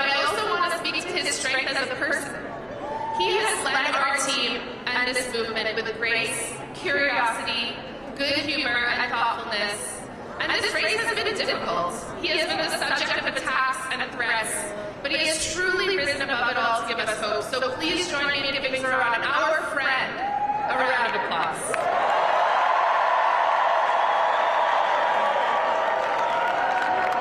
And there are too many supporters to name, so I want to speak to everyone directly.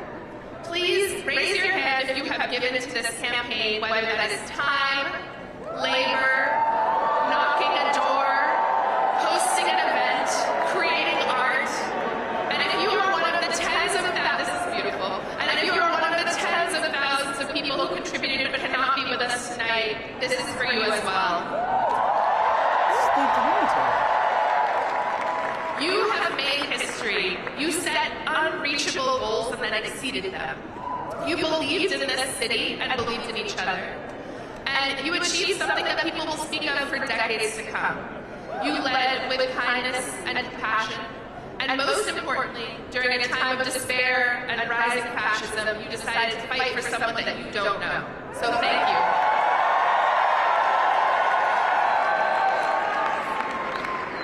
Friends, the scope of this campaign was truly unprecedented.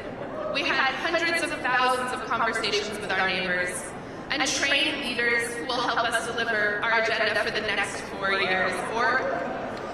But this record-breaking program did not come out of nowhere. It was the product of years of organizing and leadership development by New York City GSA and so many of our movement partners.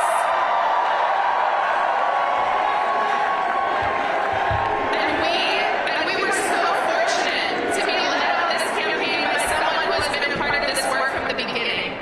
She led Julia Salazar's groundbreaking campaign in 2018. And since then has been behind the scenes in so many of our victories. If this campaign made you feel powerful, or taught you something, or showed you discipline, or brought you joy, you have this person to thank. She is caring, wise, and deeply committed to our movement. And I am sure she is backstage losing her mind at being called out like this. But I need everyone here to please join me in giving her the longest and loudest round of applause, our organizing director, Tasha.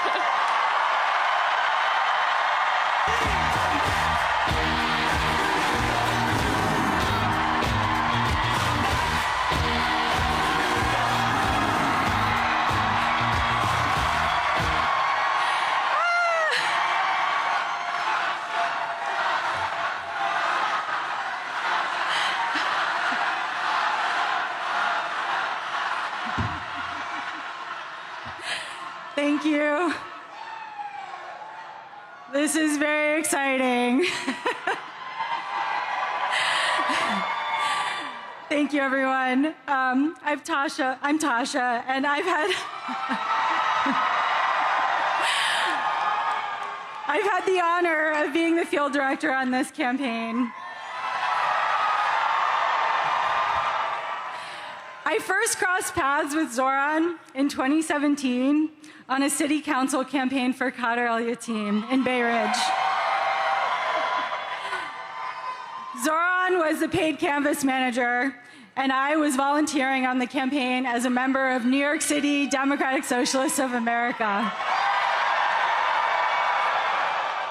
I don't think that we could ever have imagined that 8 years later, we would be here on election night for a mayoral campaign, 104,000 volunteers strong. 104,000 volunteers. We love numbers, we love metrics, but I want to talk first about what's behind those numbers. Every number is, in a way, an act of bravery. Door knocking is not the easiest thing. For many, including myself, it takes a moment of bravery at the beginning, asking a stranger something about their lives and sharing something about yours. Sharing what you want to see in the world, it can be daunting. Thousands of people did it.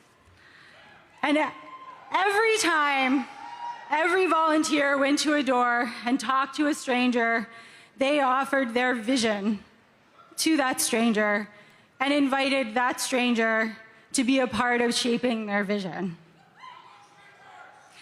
We love strangers. Every door knock and every phone call is a statement of belief that politics is for all of us. This campaign and this city is all of ours to shape. I also want to say something about field leads.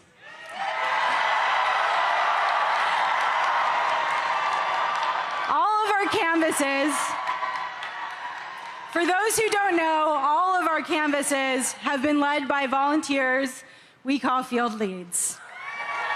Many of them are here.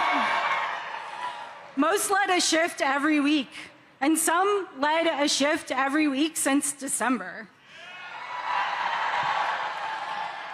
And every time they led a canvass, and they were the ones welcoming new volunteers into our movement. They were the ones who helped inspire folks coming out to canvass for the first time. Without those 700 people who chose to step into leadership in an uncertain moment and try something new and scary, this field operation at this scale would not have happened. Those 700 people prove that leadership isn't about having all of the answers. It's about the willingness to step into the unknown and inspire others to imagine something better. So here are the numbers.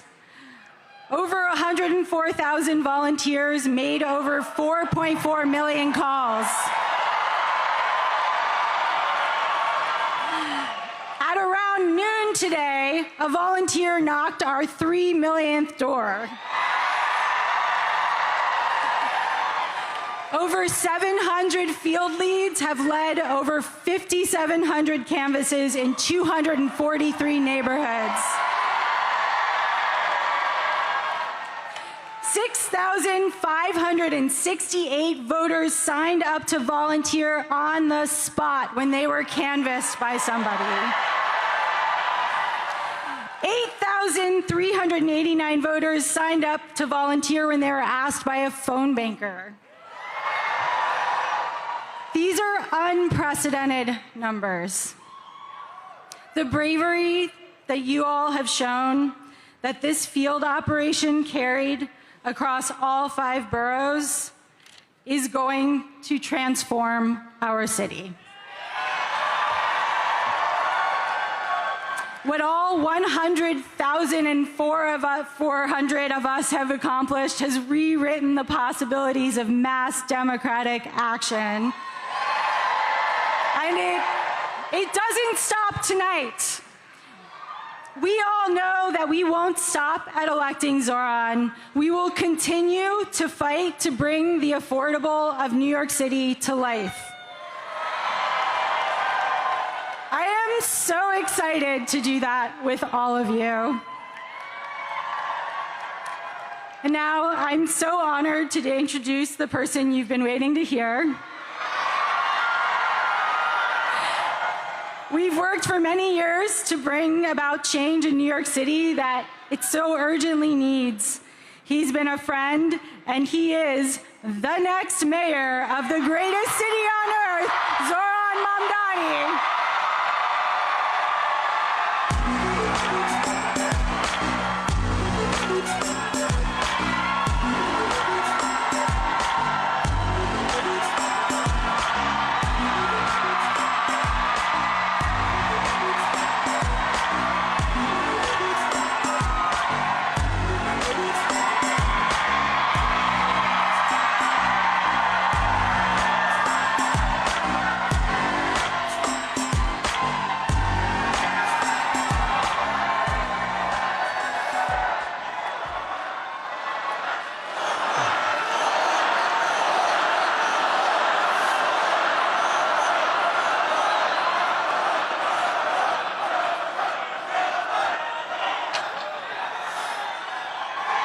Thank you, my friends.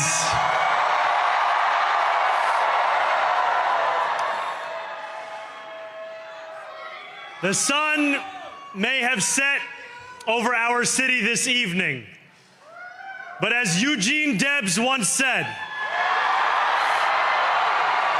I can see the dawn of a better day for humanity.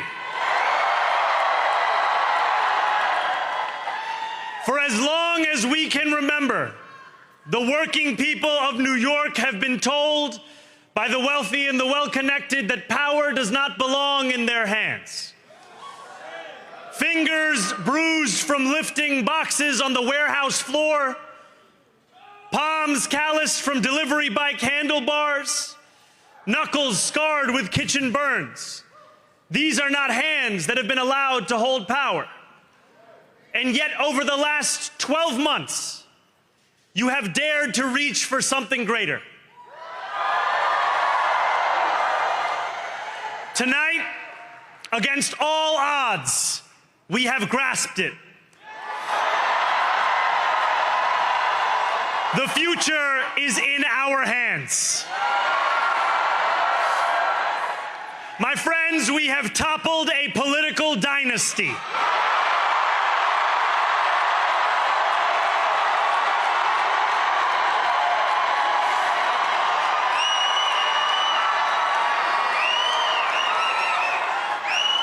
I wish Andrew Cuomo only the best in private life. But let tonight be the final time I utter his name as we turn the page on a politics that abandons the many and answers only to the few.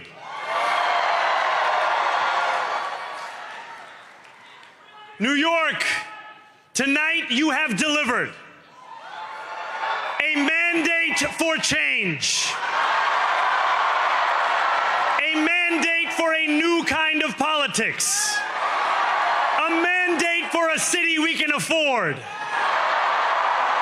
and a mandate for a government that delivers exactly that.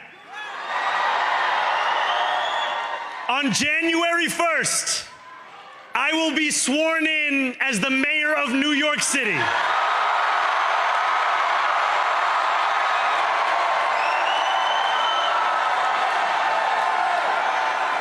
And that is because of you. So before I say anything else, I must say this. Thank you. Thank you to the next generation of New Yorkers who refused to accept that the promise of a better future was a relic of the past. You showed that when politics speaks to you without condescension